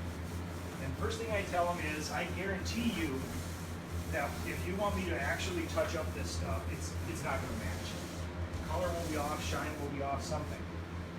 The only way that I found to combat that is to do your 2 top coats by brush and roller. So on new construction, for the longest time, guys complained about, oh man, this paint doesn't touch up, or we're having the hardest time with trade damage, things don't touch up. And I've never experienced that before. So when we come back after the project is done, we usually do a 1-day walkthrough where we touch up stuff. We never have any problems. And I couldn't figure out if I was just getting lucky or something we did prevented that. And the conclusion I came to was that because we spray our primer, spray our primer, don't roll it, we're left with a nice, clean, smooth surface. And then with our new construction or anything else, we do 2 top coats by brush and roller. Super high quality paint. And anybody important? No. There was no name to it. Okay. You see Toots show up on there and she calls 3 times. We already know that. Yo. Anything happening with the phone? It's happening.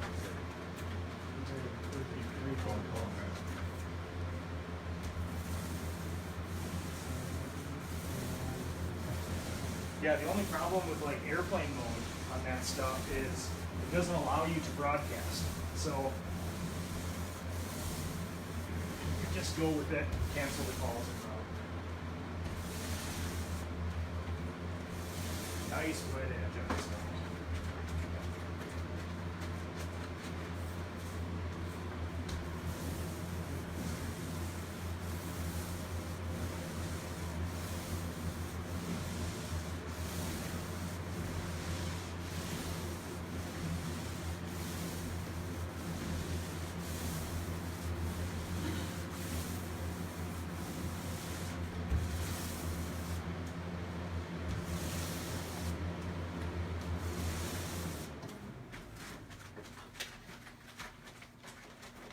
Is anybody complaining about fan noise? No, I'm gonna move it so we can. Perfect. Get that other one going too.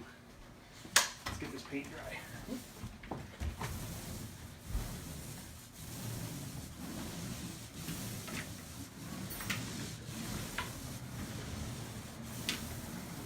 Are there any mentions of anything up with audio? Issues with Bluetooth? None so far. Good. I'm also listening back, so I'll let you know if you're really quiet. Yeah, please do. Thank you. One thing I'll say about the people who watch this is they'll certainly let you know if something with the audio is up, which is a good sign. Shows they actually want to hear what you're saying. No lambskin? No lambskin. I once saw an old timer. We heard about lambskin rollers yesterday and all the training we did. I've used them before. They're fine. They tend to get floppy because they're actually lambskin and lamb's wool. I was actually with a super old timer wallpaper installer, and he was painting the ceiling before he wallpapered, and he took one of those 1.5 or 1.75 lamb's wool, which is just like just a mop, and he was painting a ceiling, and he didn't cover any of the furniture, just like this. So he was just rolling over this ceiling, and I just about did one of those, and he's like, it just doesn't drip, it doesn't splatter, it doesn't do anything else. I still might have just taken 2 minutes and thrown a tarp over, but he was like, no, that's how it goes. And it's like, all right, good for you. Okay, so how are we looking here? Looking good. Okay, so we need a fan. We got one in the corner here. One Which way is it pointing? pointing this way. Okay, so we need it pointed on this wall. We need that fan here pointing along this wall. So when I get my fans going, I like to get circular air movement. So one in here pointing this way, and then one here in the corner pointing this way, and we should be good. Can we move this out so it doesn't dry? Oh, the fan's right there. Yes. Let's go. Right maybe where you are. I'll take this guy up here on the dresser. Keep this out of the way so nobody steps in it.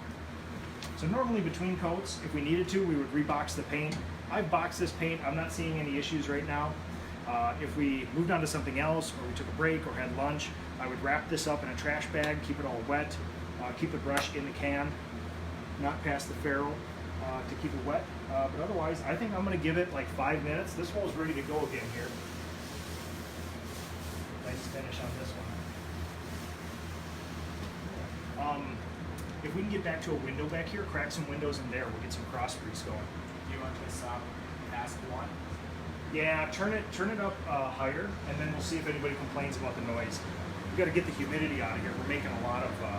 Crack those windows a little bit more too. Connor O'Keefe wants to know if you have an office number or if everything goes through your cell phone. I have an office number, but everything does circulate through the cell phone. So I actually have a landline with a local prefix, which actually does pretty well. People like to know you're a local person. So I have one with a 758 number. That's a New Prague number. And yeah, that all gets transfers to my cell phone. Okay, give it a second here.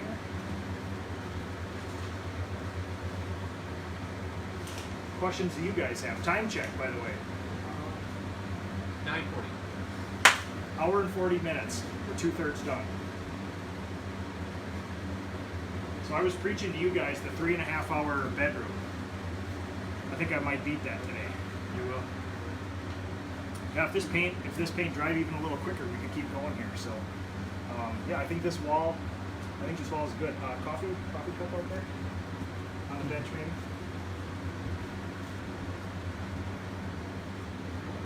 Yeah. So, what questions do you guys have? I have a question. Paint drying wise, some rooms paint dries faster and it could be still the same temperature outside. What Yep. is that? it usually has to do with air movement. Like if somebody said, if you just have the task of how quick can you make this paint dry, I honestly wouldn't. Even air temperature has less to do with air movement, because I think the air movement physically takes humid air and moves it around. So, like there was a question about the old plaster. There's nothing you can do there because that wall is probably 50 degrees.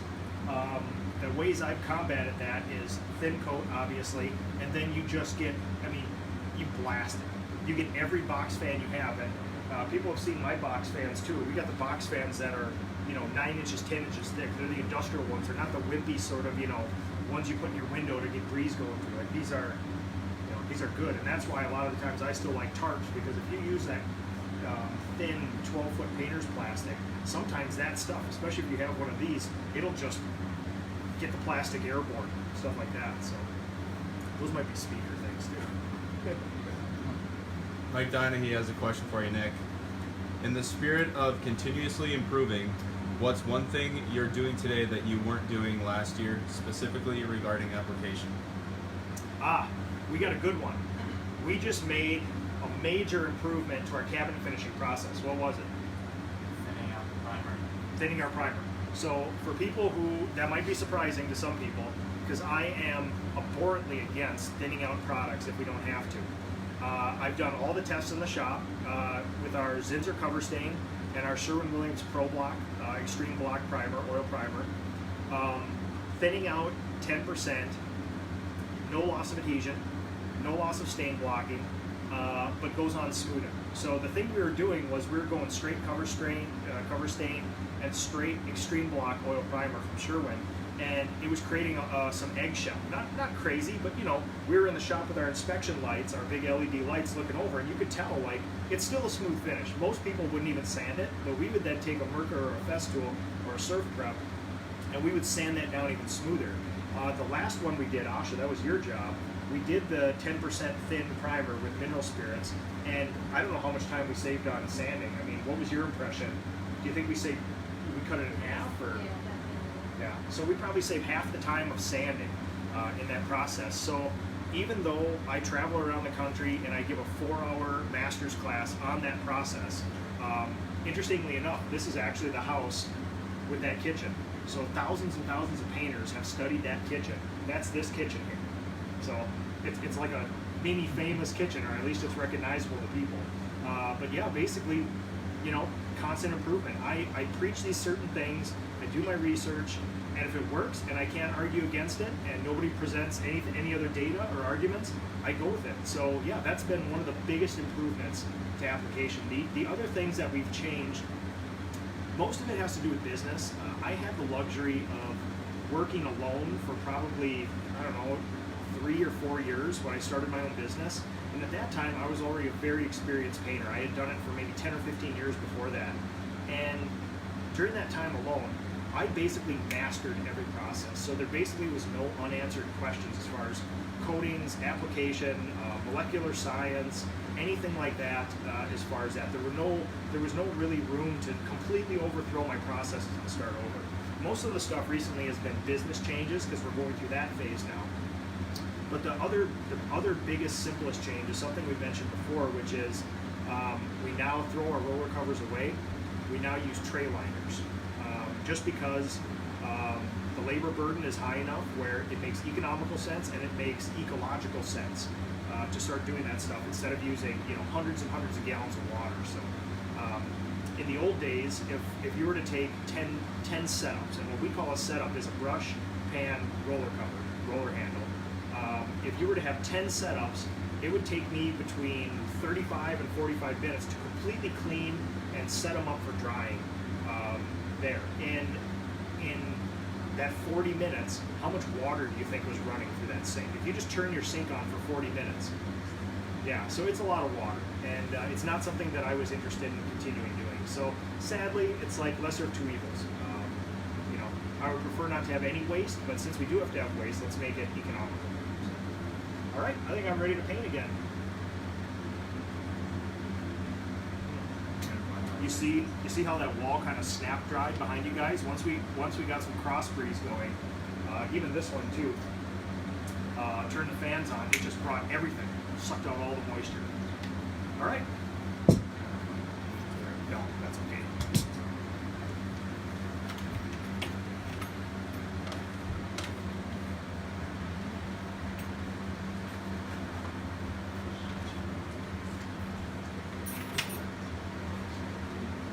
Somebody give me a time check too. Okay. 10 to 10. You guys remember that?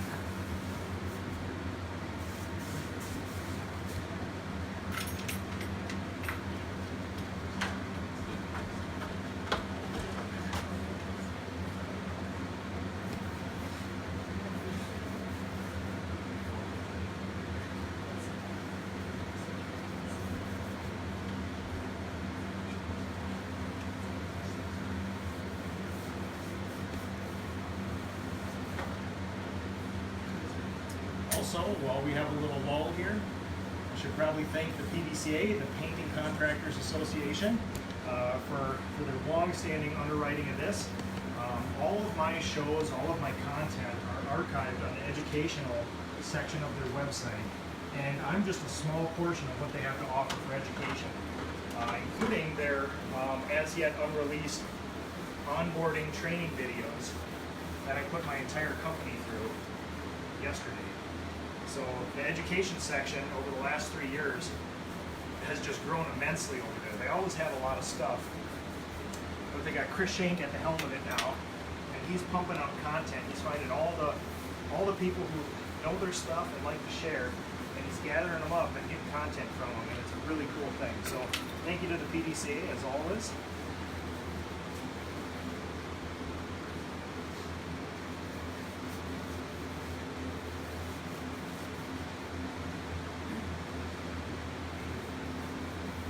Should also say I had a pretty amazing Sherwin-Williams experience yesterday. They're always good to me, but a whole bunch of really cool stuff happened. Number one, my rep, Wes, gave me a call. He's been one of my biggest allies over the last couple of years here as I've been growing my business. And he dropped off a huge gift basket for being the company, which is really cool. I got a note from the district at Sherwin. That was really nice. Some handwritten letters from everybody there. All the big muckety mucks that I've got to know over the last year here. I got some nice handwritten notes. And also, we put the entire company through Sherwin-Williams Paint Your Path training videos yesterday. And I went to review my training early in the morning. It must have been about 5:15.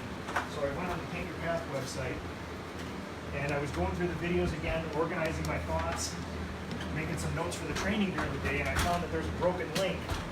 It wouldn't get you into the videos at all. It was just saying you found an error, and it seemed like the whole site was down. So I contacted Archie Bartell, who's a good friend of mine. He's a big shot over there at Sherwin in Cleveland in the marketing division. I believe he's head of residential coding marketing, and I quick sent him a text and an email saying, hey, I'm about to put my entire company through these videos, and something's up with the website here. And 6 minutes later, I got a call and text saying you're good to go. Went back on the website, refreshed it, and everything was working. And that was amazing. And I even got an out-of-office reply from Archie too. So this is a guy who should not be dealing with somebody like me. He's on vacation, and he still takes the time to solve this issue so I can put my entire company through their training. And then, if that wasn't enough, I got a call from another friend of mine from Sherwin, Jeff Winter, who's basically, I believe, the director of marketing over there in Cleveland. And if there was a big shot, it's Jeff. And he called me personally to ask me if all the videos were good to go and training was going forward. And I don't take that stuff lightly. Basically, what I told Jeff was, that's the most amazing, high-class tech assistance call I've ever got in my life. So I appreciate all the help with that stuff. Yes. Russ, thanks to you for the live stream this morning, and wishes all of us a Merry Christmas and stay safe. Last name? Perry. Oh, frequent watcher. If there's ever a frequent watcher, it's Russ. So Russ probably knows more about you guys than I do. He follows us so closely. So. No, thanks a lot, Russ. Merry Christmas to you and the family.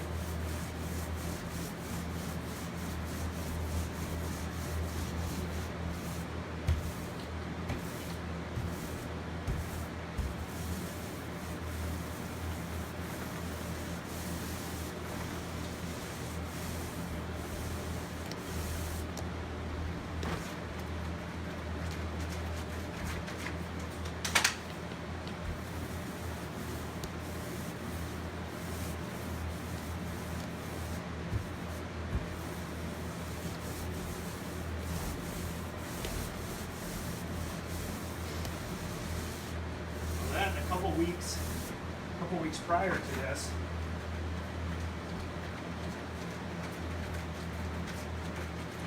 Spencer, another Sherwin-Williams guy, called me up and said, I got something for you. I'm coming down to see you. So we met for lunch, and Spencer brought down a super professionally framed article that was about one of my projects in the PPC magazine, Sherwin's magazine. And it had the professional matting, the frame and the matting both matched the picture. It was the hashtag cottage cabin project that we did this last year. It was a brand new cabin in the wilderness of northern Minnesota that was built from the ground up, but it was meant to mimic like a 19-teens lake home. And we finished it inside and outside completely, and I partnered with Sherwin on that one to use all their premium products and processes to kind of do a showcase home. And it was one of the first homes in the country to use emerald trim urethane, surprisingly enough. So it's kind of a big honor to do that one.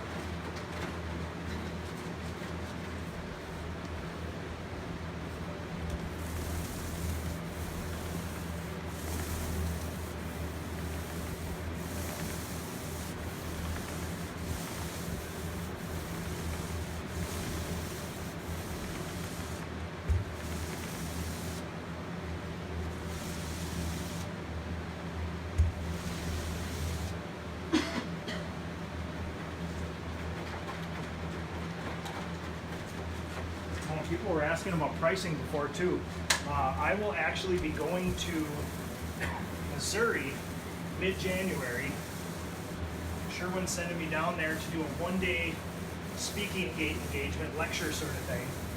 And in the morning, I'm going to give my master's class on apprenticeship, which has been a really, really big thing this year for me and a lot of people in the industry. And then in the afternoon, I'm going to give my brand new master's class on estimating. So deep sort of in-depth look at what we talked about this morning. That'll be there too. So okay, let's rotate this fan that corner.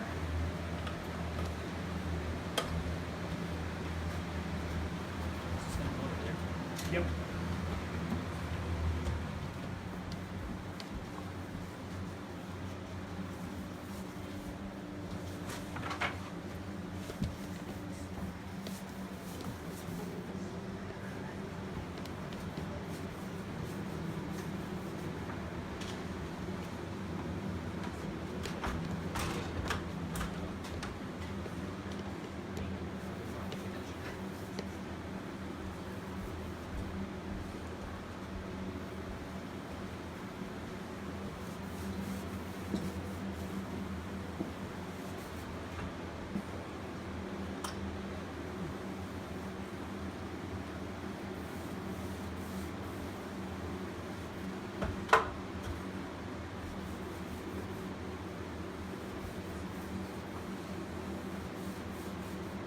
So these speakers look really well covered. So what I'm gonna do is I'm not gonna hit the grills again, because every time you do that, you run the risk of filling in those dots. What I will do at the end of this project is give them a second look just to make sure everything looks kosher.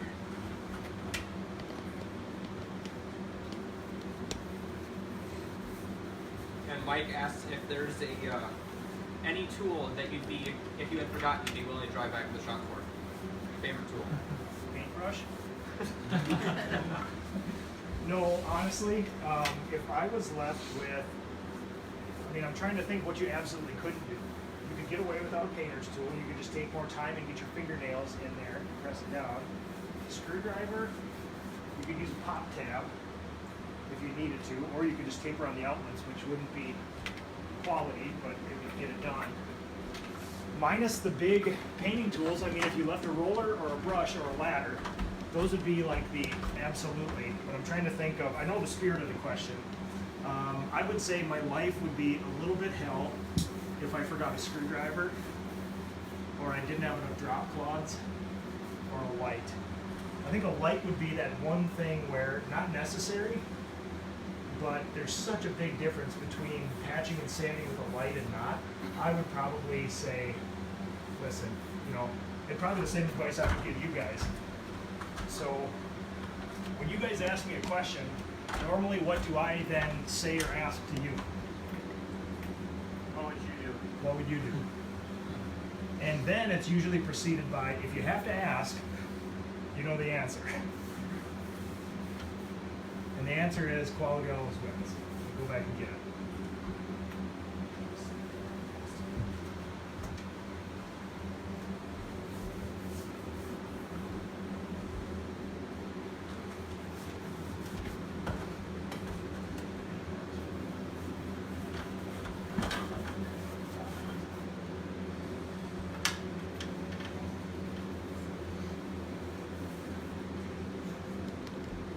Giggling back there. Am I doing something wrong? No, I was just saying that was one thing. If there was one thing that you ingrained in my head was, what would you do? And I would say that most of the time I didn't know what I would want to do. Well, that's funny because from my perspective, I've never once said to any of you guys, what would you do? And then you guys are like, I honestly don't know. Every time it's like, I would do this. It's like, yeah. Didn't need me. Good job. But it's also good to get validation, you know, and perspective, you know.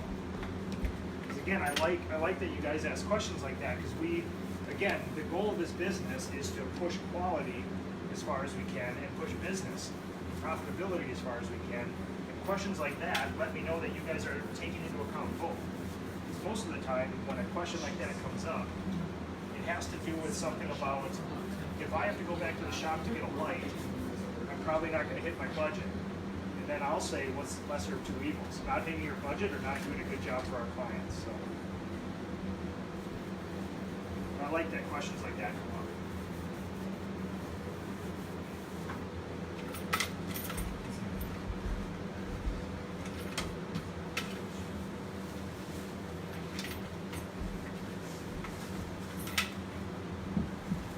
Can I get a refill again? Oh, you already had a mission.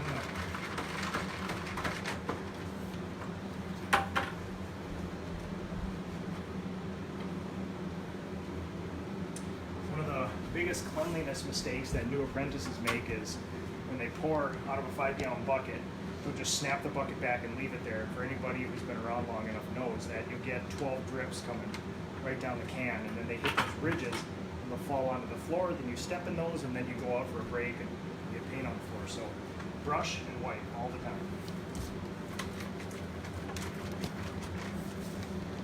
All right, excuse me. You're making progress here.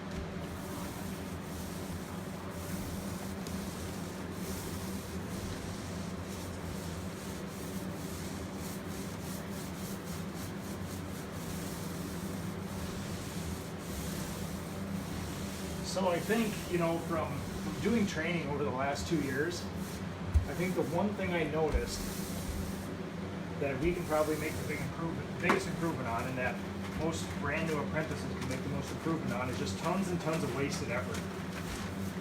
We talked about yesterday, when I give somebody a brush or a roller, they'll get up to the ceiling and cut, and they'll go back and forth 16 times over the same foot.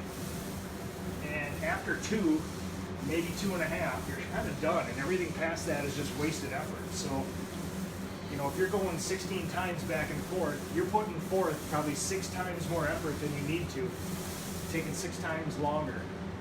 So that's probably what I've noticed from bringing all the new apprentices on over the last couple of years. Just like rolling too, just no wasted effort. You put it on, smooth it out, move it on.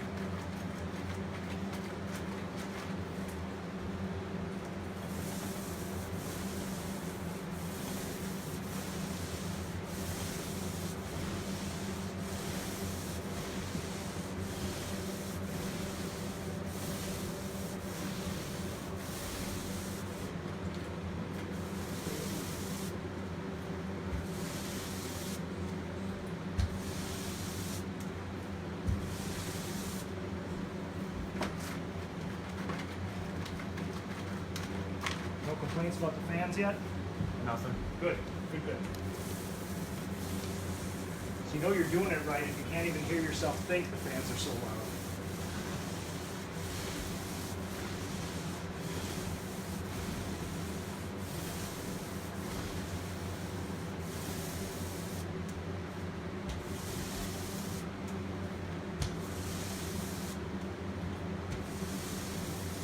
So maybe if there's a lull in the questions, we can talk about Saturday.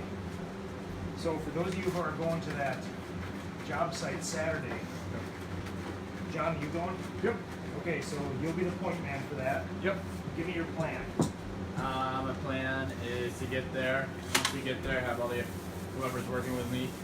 We'll get all the stuff inside, and then I will set one apprentice to start prepping the door, the window, and anything else if we need to vacuum the floor. And I'll start working on the sprayers, put the first coat on the ceiling, and then we will do the walls, and then the last coat will go on the ceiling once everything's dry. Okay, so we should tell people that we're talking about a basement remodel, brand new construction that has to be primed, and we're gonna try to do it today, but the Christmas party is tonight. I don't want people rushing back. I want people to have enough time to get cleaned up, get their families together and do this, so. Are you gonna attack it with 2 teams, John? We have 3 people right now. Perfect. So that should work. Who's going? Parker, myself, and Kanan. Perfect. I guess we know who's prepping. Big guy back there.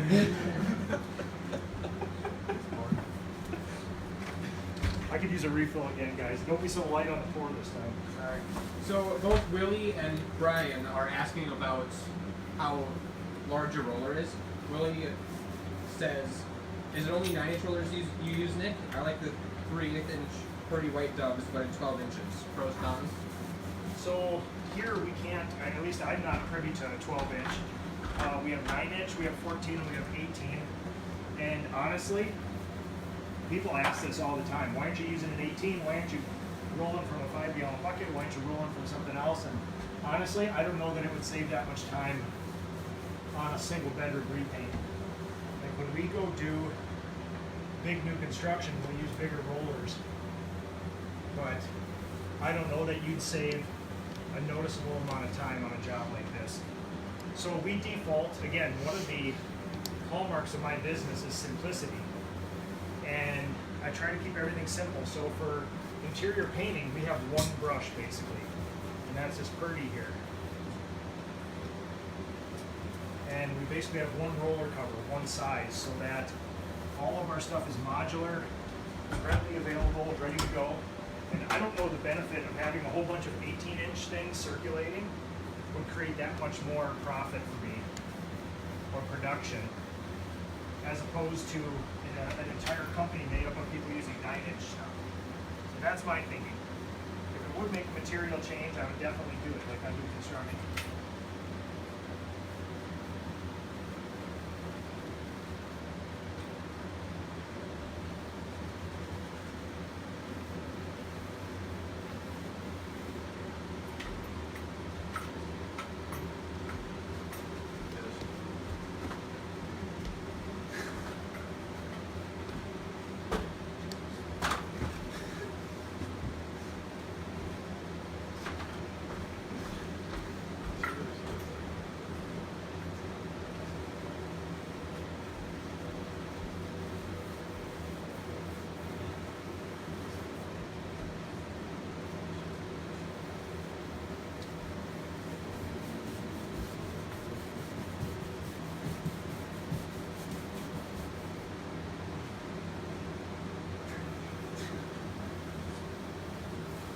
Oh yeah, Nick, when you call out the names, give me the last names too. Absolutely. Thank you. Constant improvement. As long as I can pronounce it. Do your best. I would like country correct accents though. We got a lot of Brazilian listeners, watchers, so get a little Portuguese ready. A little rusty. I like Portuguese, but that's my best.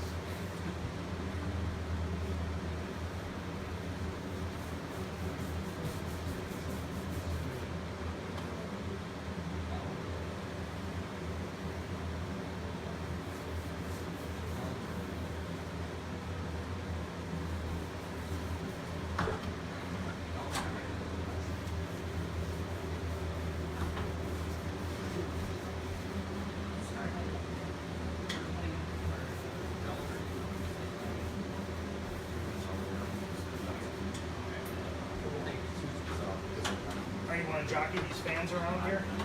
And then for Travis Dolan, it's a Valspar fire plan. Perfect. I like this. I don't even have to answer questions anymore. Constant improvement. Constant improvement. I love it.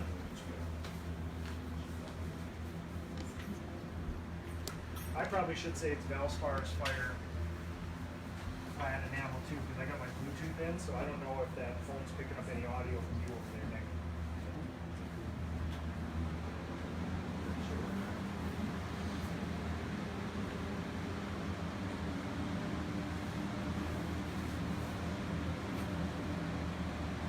It has been picking up audio from us pretty well. Nice.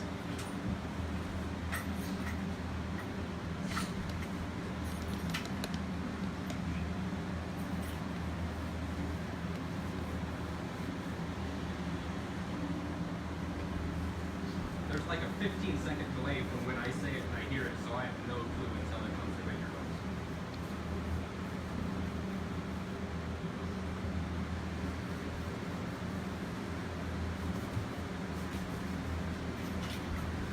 Let's take a break back there.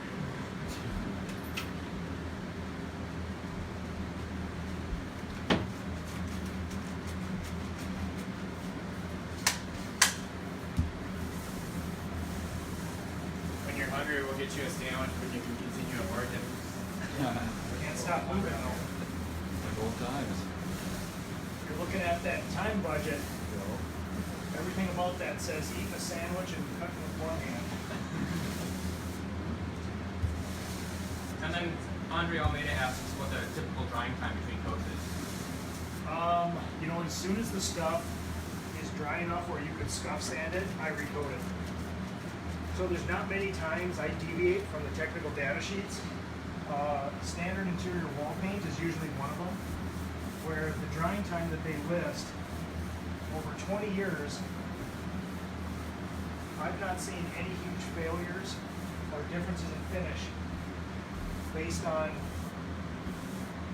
moving those drying times or recoat times up a little bit. As long as the stuff is sandable, to me that means it's hit the point where if you put another coat on, it won't drag, you know, and get sticky, that sort of thing. And honestly, if I've even had one or two failures, I would reconsider, but in 20 years, I've not seen one thing. I've not made paint fail because of recoating standard interior walls quicker than, you know, the standard 2 or 4 hours that the technical data sheets say.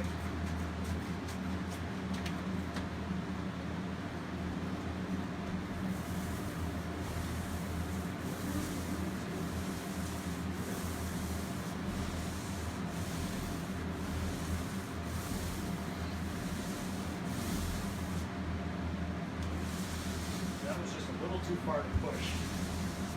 I didn't think I did good even shine if I pushed that last.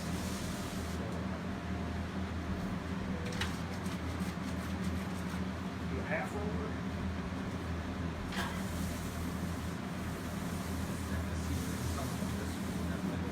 When you get into corners, you kind of use different pressure. You know, if you put too much pressure on something like that, you get the big ridges.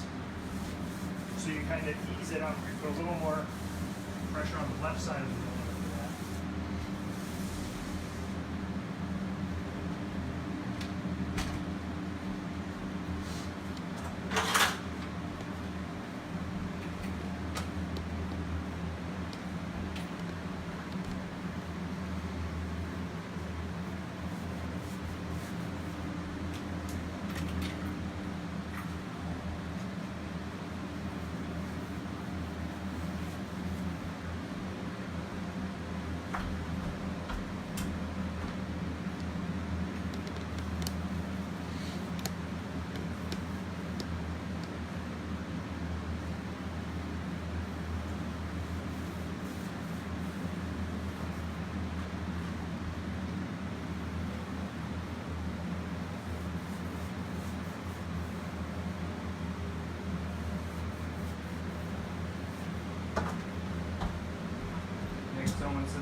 so I have to watch your down the fans.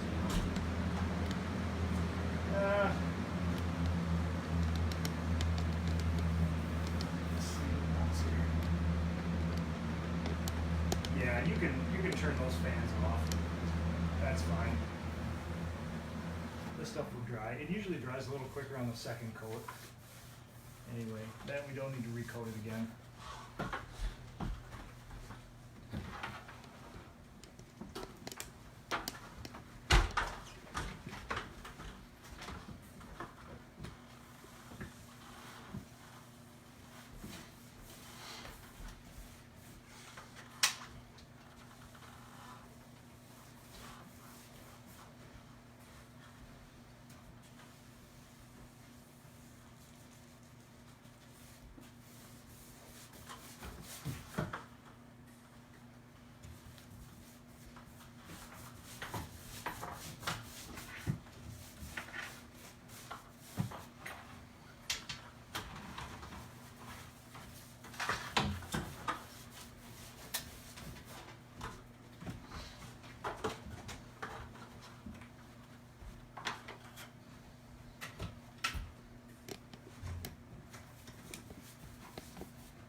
Did Sherwin deliver primer and CHB to our shop?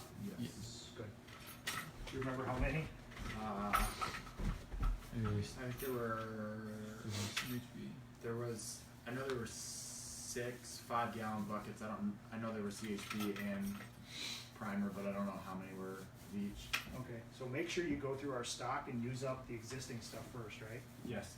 Good. And we also have the stuff for next week at the. Kettle? Nope. The Oh, Grace. the standard wall paint? We got Yes. the Ace Hardware delivery too? Yep. Okay, good. Yep, we're all ready to go. Everybody can take a break for the holidays, even me.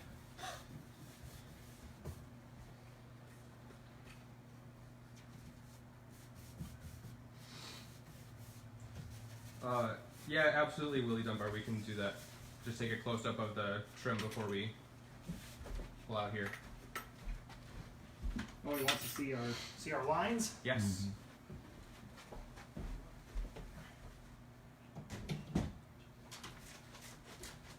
Phone still charging and everything? Yep. Good, good.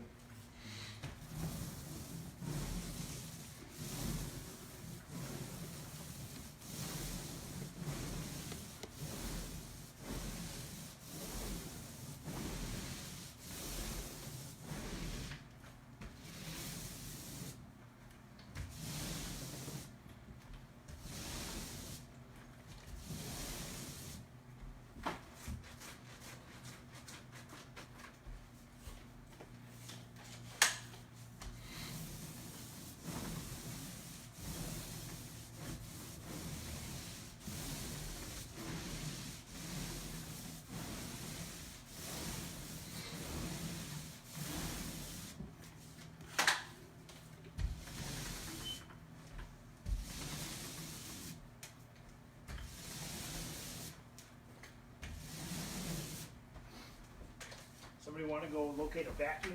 Yes. Thank you. Between your brush washing and your rolling, I think you've discovered the niche market of painting ASMR. I know, right? I just got a note back from somebody else. So two organizations requested that I clean out a brush and video it. And one of them just recently got back to me and said that they were putting it on in the background. It was almost like listening to a babbling brook. It was this weird sort of like ASMR sort of thing. So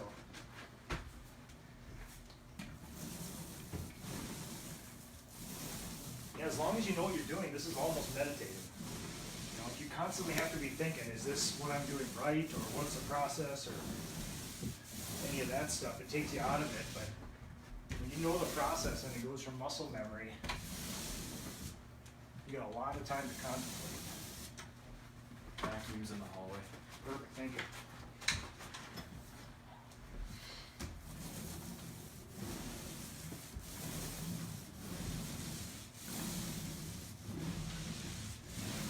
You know, I got probably 10 years in the saddle with Wooster Pro Doozy roller covers. Probably a year intermittently with White Dove. But I'm really impressed. I hope you guys are too. These are actually really good covers. Seems to spread out really well. Stays fluffy too. These cheap roller covers will mat down into this hard little dried up hot dog bun. And you won't get any production out of them.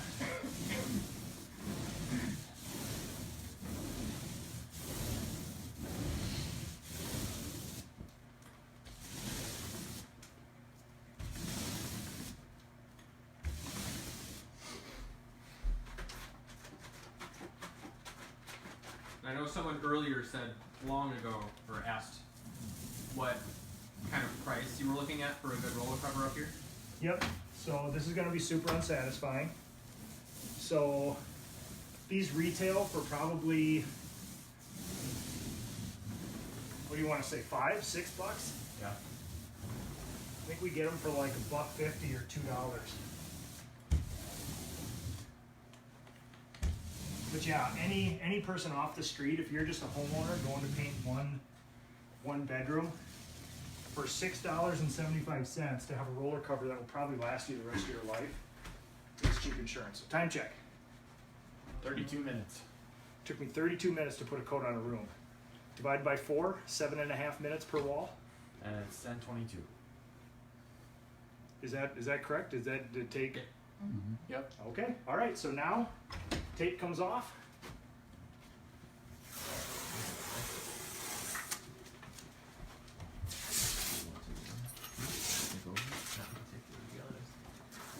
So the stuff comes off beautifully if you get it before the paint's all dried.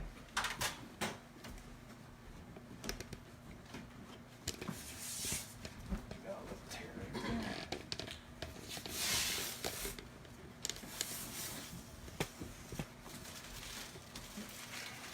That's good. Got a little shred right here.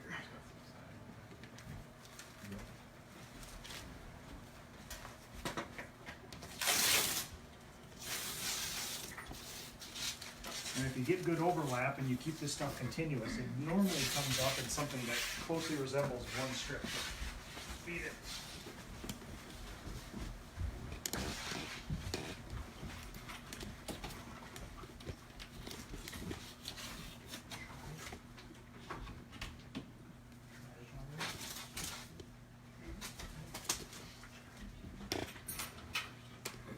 Todd Schreier asked what your thoughts are on spraying commercial ceiling tiles.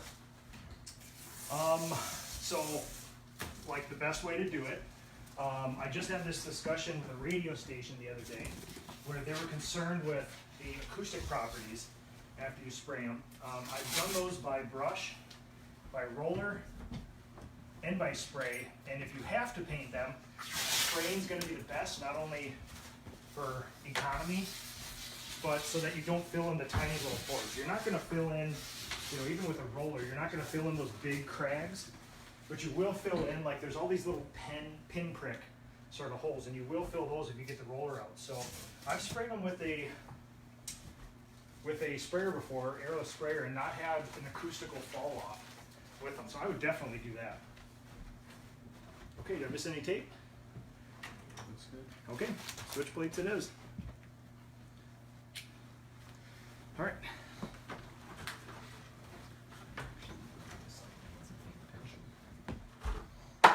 Oh, fans on low again. No, that's okay. We can just leave them off now. It's fine. You need a double.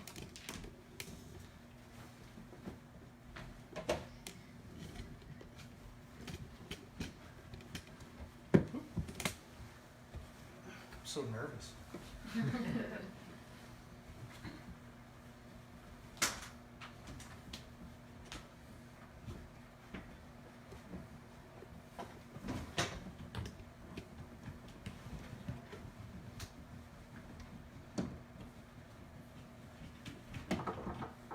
technology functioning correctly. Yeah. Making sure we don't lose it on the last leg here. No issues so far. Good, good, good. Phone just got a black screen on it. Here it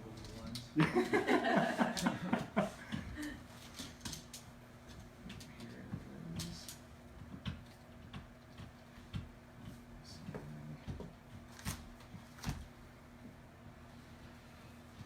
Okay.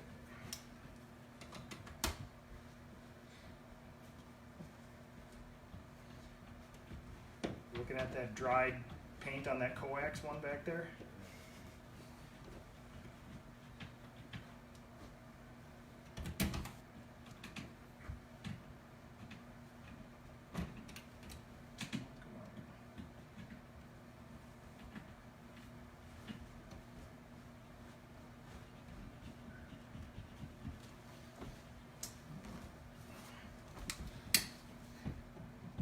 Interesting, all the half of the outlets are put in upside down. Right behind you here. Fire code.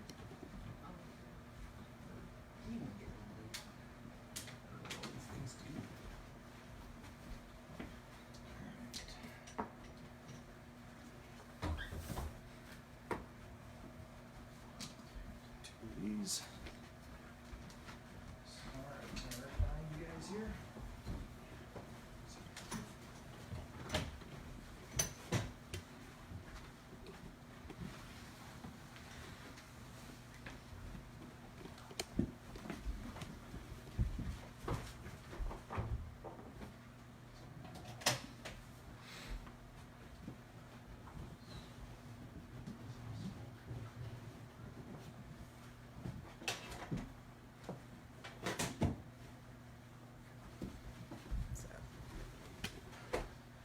These left.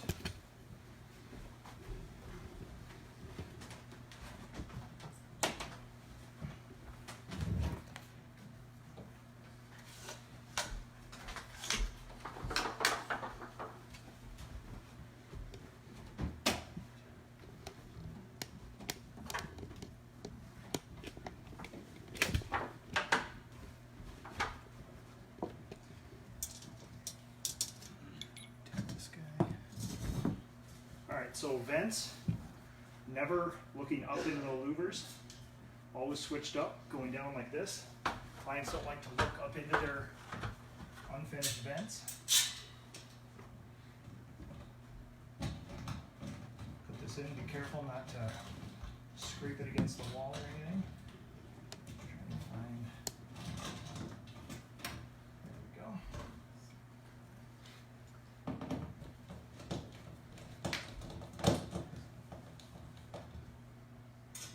No, Andre told me that there were 2 coats.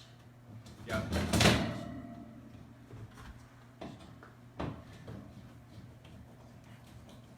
Yeah, maybe for the people just chiming in here. So today is the day that I promised I would paint a room start to finish, completely live, my entire process, my entire thinking behind it, and I would do it all to show not only everybody kind of what my standard is, but also I'm a big proponent of leading by example, so I like to show my people what can be done, what good and fast looks like. So okay, switch plates on, vent on. I'm gonna get rid of the drop points now, so just make a clear path for me. Yes. Okay. Rolls out. I'll take care of the rest of this stuff, guys.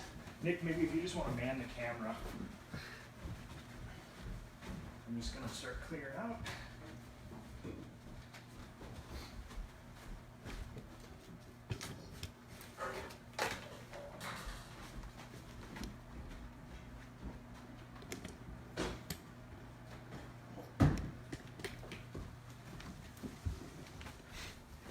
You want me to set it up in the doorway again? Yeah.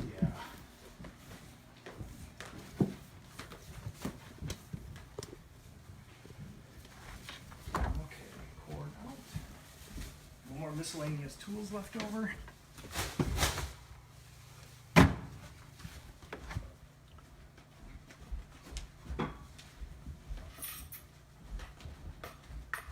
paint out.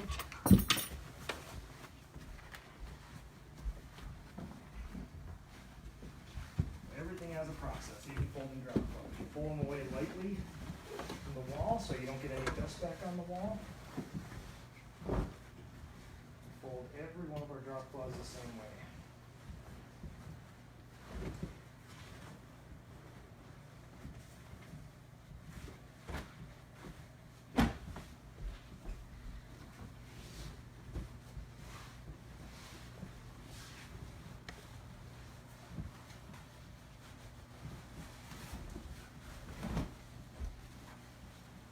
A lot of these drop cloths, we only have 2 sizes.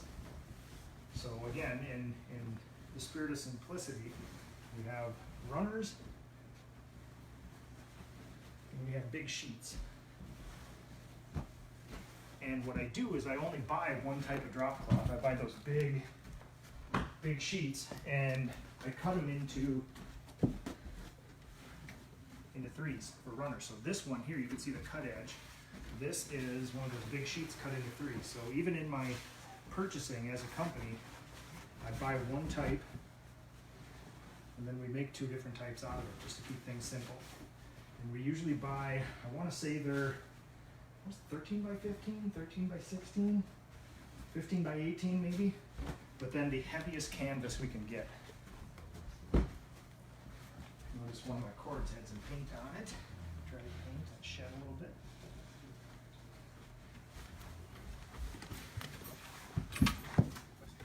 Once you get that, somebody reach behind and just grab that, get it out of there. Do you want me to put the paint away? Yes. And can somebody grab a can label from one of your leadership books and label that can for the homeowner?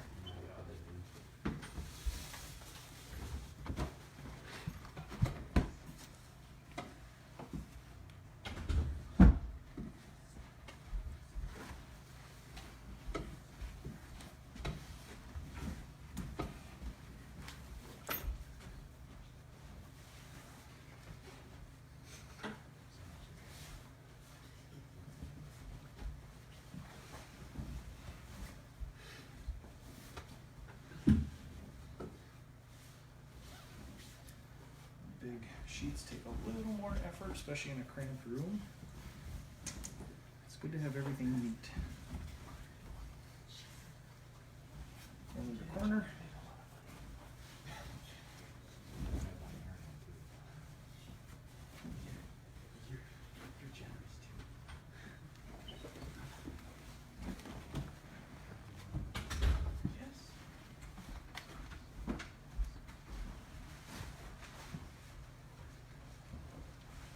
Just in case there's any dust, I'm going to fold this into itself. Keep this duvet cover clean. So one of the big promises we make to our clients is the whole white glove service. So not only do we basically just tell people, you know, if you have a color for your room, give it to me, and don't worry about a thing. If you need help with color, I will come back personally, and I will do a formal color consult with you so you're comfortable with the color. And then don't touch a thing. We'll move furniture, we'll take everything down, we'll move big screen TVs, we'll do window blinds, elaborate sort of window fashions. And at this point, we will clean up, we will vacuum even behind the furniture. That's another very distinct promise I make for my people, because not many people get a chance to vacuum behind all of their furniture. So we'll vacuum behind everything, we will move it all back, and we will vacuum again, and then we will sort of back ourselves out of the house, cleaning as we go.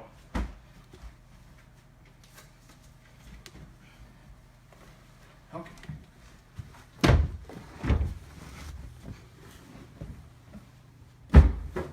Excuse me, vacuum.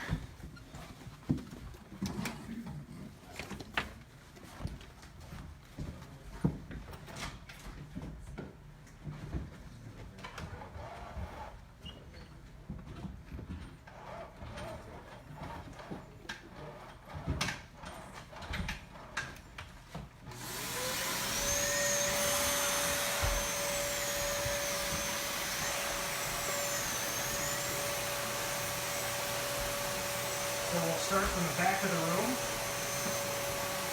work our way out, so we can tread over anything if we don't have to.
And then one final question from Willie Dunbar is Nick always a quiet guy, and what's one thing that makes him flip out? 1 second here. I'll answer that when I'm done with the vacuum. I think that'll be more better for him.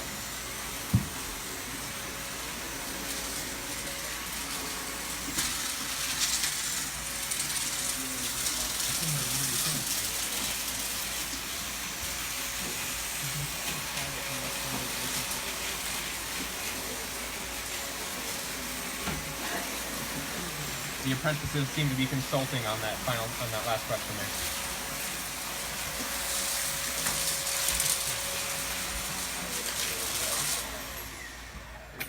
Bigger chunks.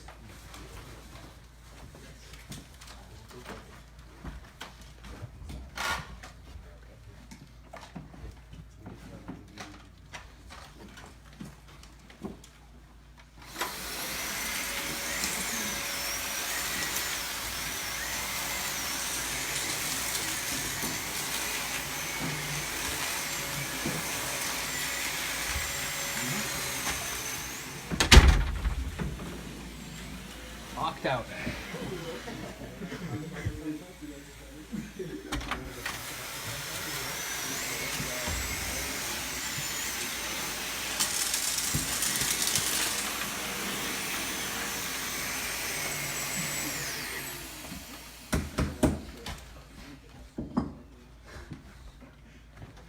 Sure there's no chunks left over? Okay.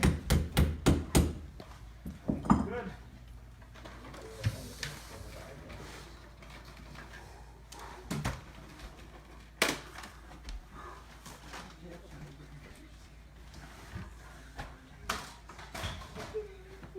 Okay, time check. I don't have my phone on me. Time? I got it. It is 10:39. So another 5 to 6 minutes for moving furniture back. So let's just say 10:45. 2 hours and 45 minutes. So I thought I was bragging a little bit when I told you guys 3.5 hours of bedroom. Turns out, I think the standard just got raised a little bit. So not good news for you guys, but so I think you guys can understand when I say that. I hope you trusted me when I said I can paint 3 bedrooms in a day back when I got out of the Army and my back was good, you know? So it is possible, you know? And I hope that this is not a way of me saying like, hey jerks, do this. It's more of like, I want you guys to know what is possible for this industry. For somebody who can paint 3 bedrooms in a day, that solves a very large problem for not only my business, but everybody's. And it's a big thing. So painters think that they're capped off at some certain wage. If you could do 3 bedrooms in a day, you do not cap yourself. You'll make more than most production managers in most companies. So, okay, cool. That's a master room. Master bedroom, yep. Okay, so thank you everybody for watching here. Thank you to the PDCA for all the underwriting over the years. I will show you my the lines here when we're done. So I guess what I'm proposing is now we have something archived. We have what I considered a standard in my company. I would love to see this version from all the other companies. Not only to see, it's not to see who can do it faster or better or whatever. I would love to see all the little intricacies that companies do differently. So I would love it if, if the 15 to 20 best painting companies I know in basically the United States, I would absolutely love it if they did one of these too. We can archive them all together, and I don't know what better a resource for young painters than to see something like this. So thank you, everybody. Let's see what else we got. We got Mark Punte. I don't use drop cloths on the furniture and especially the bed. I prefer to use painter's plastic for a couple dollars extra. That way the customers don't get upset that you're using the same cover that's been on the floor. Who knows how many times, even if you keep your drops separated. Oh yeah, absolutely. Nope, there's a good argument for that too. So, Oh, that was the last question from Willie. Final question, is Nick always a quiet guy? What's one thing that makes him flip out? Okay, all right, everybody, hold tight. We got one question here, and I think it's probably best for everybody else. Willie Dunbar, final question. Is Nick always a quiet guy? What's one thing that makes him flip out? Shirt untucked. Shirt untucked, that's a good one. Shirt untucked? No fans. No fans, yes. Subway Yep. sandwiches. Yeah, we had an interesting lunch run yesterday, so we won't get into that. Somebody almost lost their job, so. What did you say, Tina? Callback, yes. So we hit all of them. Number one, you will ruin my life if you get called back to a job, even if you left a screwdriver there. Number two, you better have your shirt tucked in. Even through Slack now, I caught you, Steven. Oh, he's tucking it in there. He's just double checking. He's just double checking now. I saw through Slack that somebody had their shirt untucked, and it was a quick and stern reprimand. Yes, so fans too. I always preach. The thing that kills me the most of going onto an interior job site, we got a crew of 2 to 3 people. They're in 2 to 3 different rooms. The lights are off, and there's no fans running. And it drives me bonkers because in order to do a 2-hour and 45-minute bedroom, you must have a fan assist. So anything else from you guys before we call this quits? I think this is probably the first time this has ever been done. Facebook Live, a project start to finish, a commodity like a bedroom. So now I have shown, not only you guys, but what I consider a standard in my company. We put it out there. This lives on forever now. So any final thoughts you guys want to give? Any final questions, comments, whatever else before we call it quits and Christmas party time? All right. As usual, very quiet. So that's what we like. So, all right, everybody, thank you to the PDCA, the Painting Contractors Association. Oop, let's see if we got any other questions here. Oh, Raphael, a good friend of mine. Oh, let's see here. Oh, close-up of the trim. There we go. Okay, so I'm going to show you a quick close-up of the trim, but I will say thank you to the PDCA for their underwriting over the years. They've been a great ally, and we're all trying to improve the standards of our industry. We're trying to make sure that when a client calls a painter to get a paint job, they get somebody like me that delivers a product like this for them, using good products, taking the client's house and life into consideration. I mean, I never stop reminding these people that these clients aren't here right now. They're actually out of state. They gave me the key to their house, and we're standing in their bedroom. That doesn't happen very often, and they don't know you guys. They know me from past experience, but they don't know any of you guys, but yet we've got trust from them. So never forget that what we're doing is a lot, and would you allow your people in your own house, the people you've gathered around in your company alone? So always a good point. So thank you to the PDCA. I'm going to show you the trim line real quick here.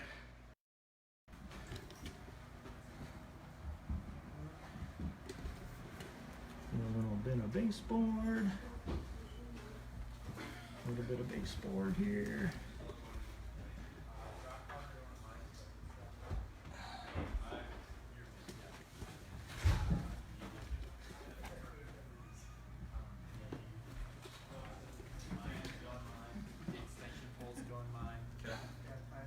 There we go. Okay. See, we're in the final stages of drying here. Everything had a nice wet edge on it, and we are good to go. And it's a little dark right there. Let's see if I can lighten this guy up. There we go. Nice crisp lines.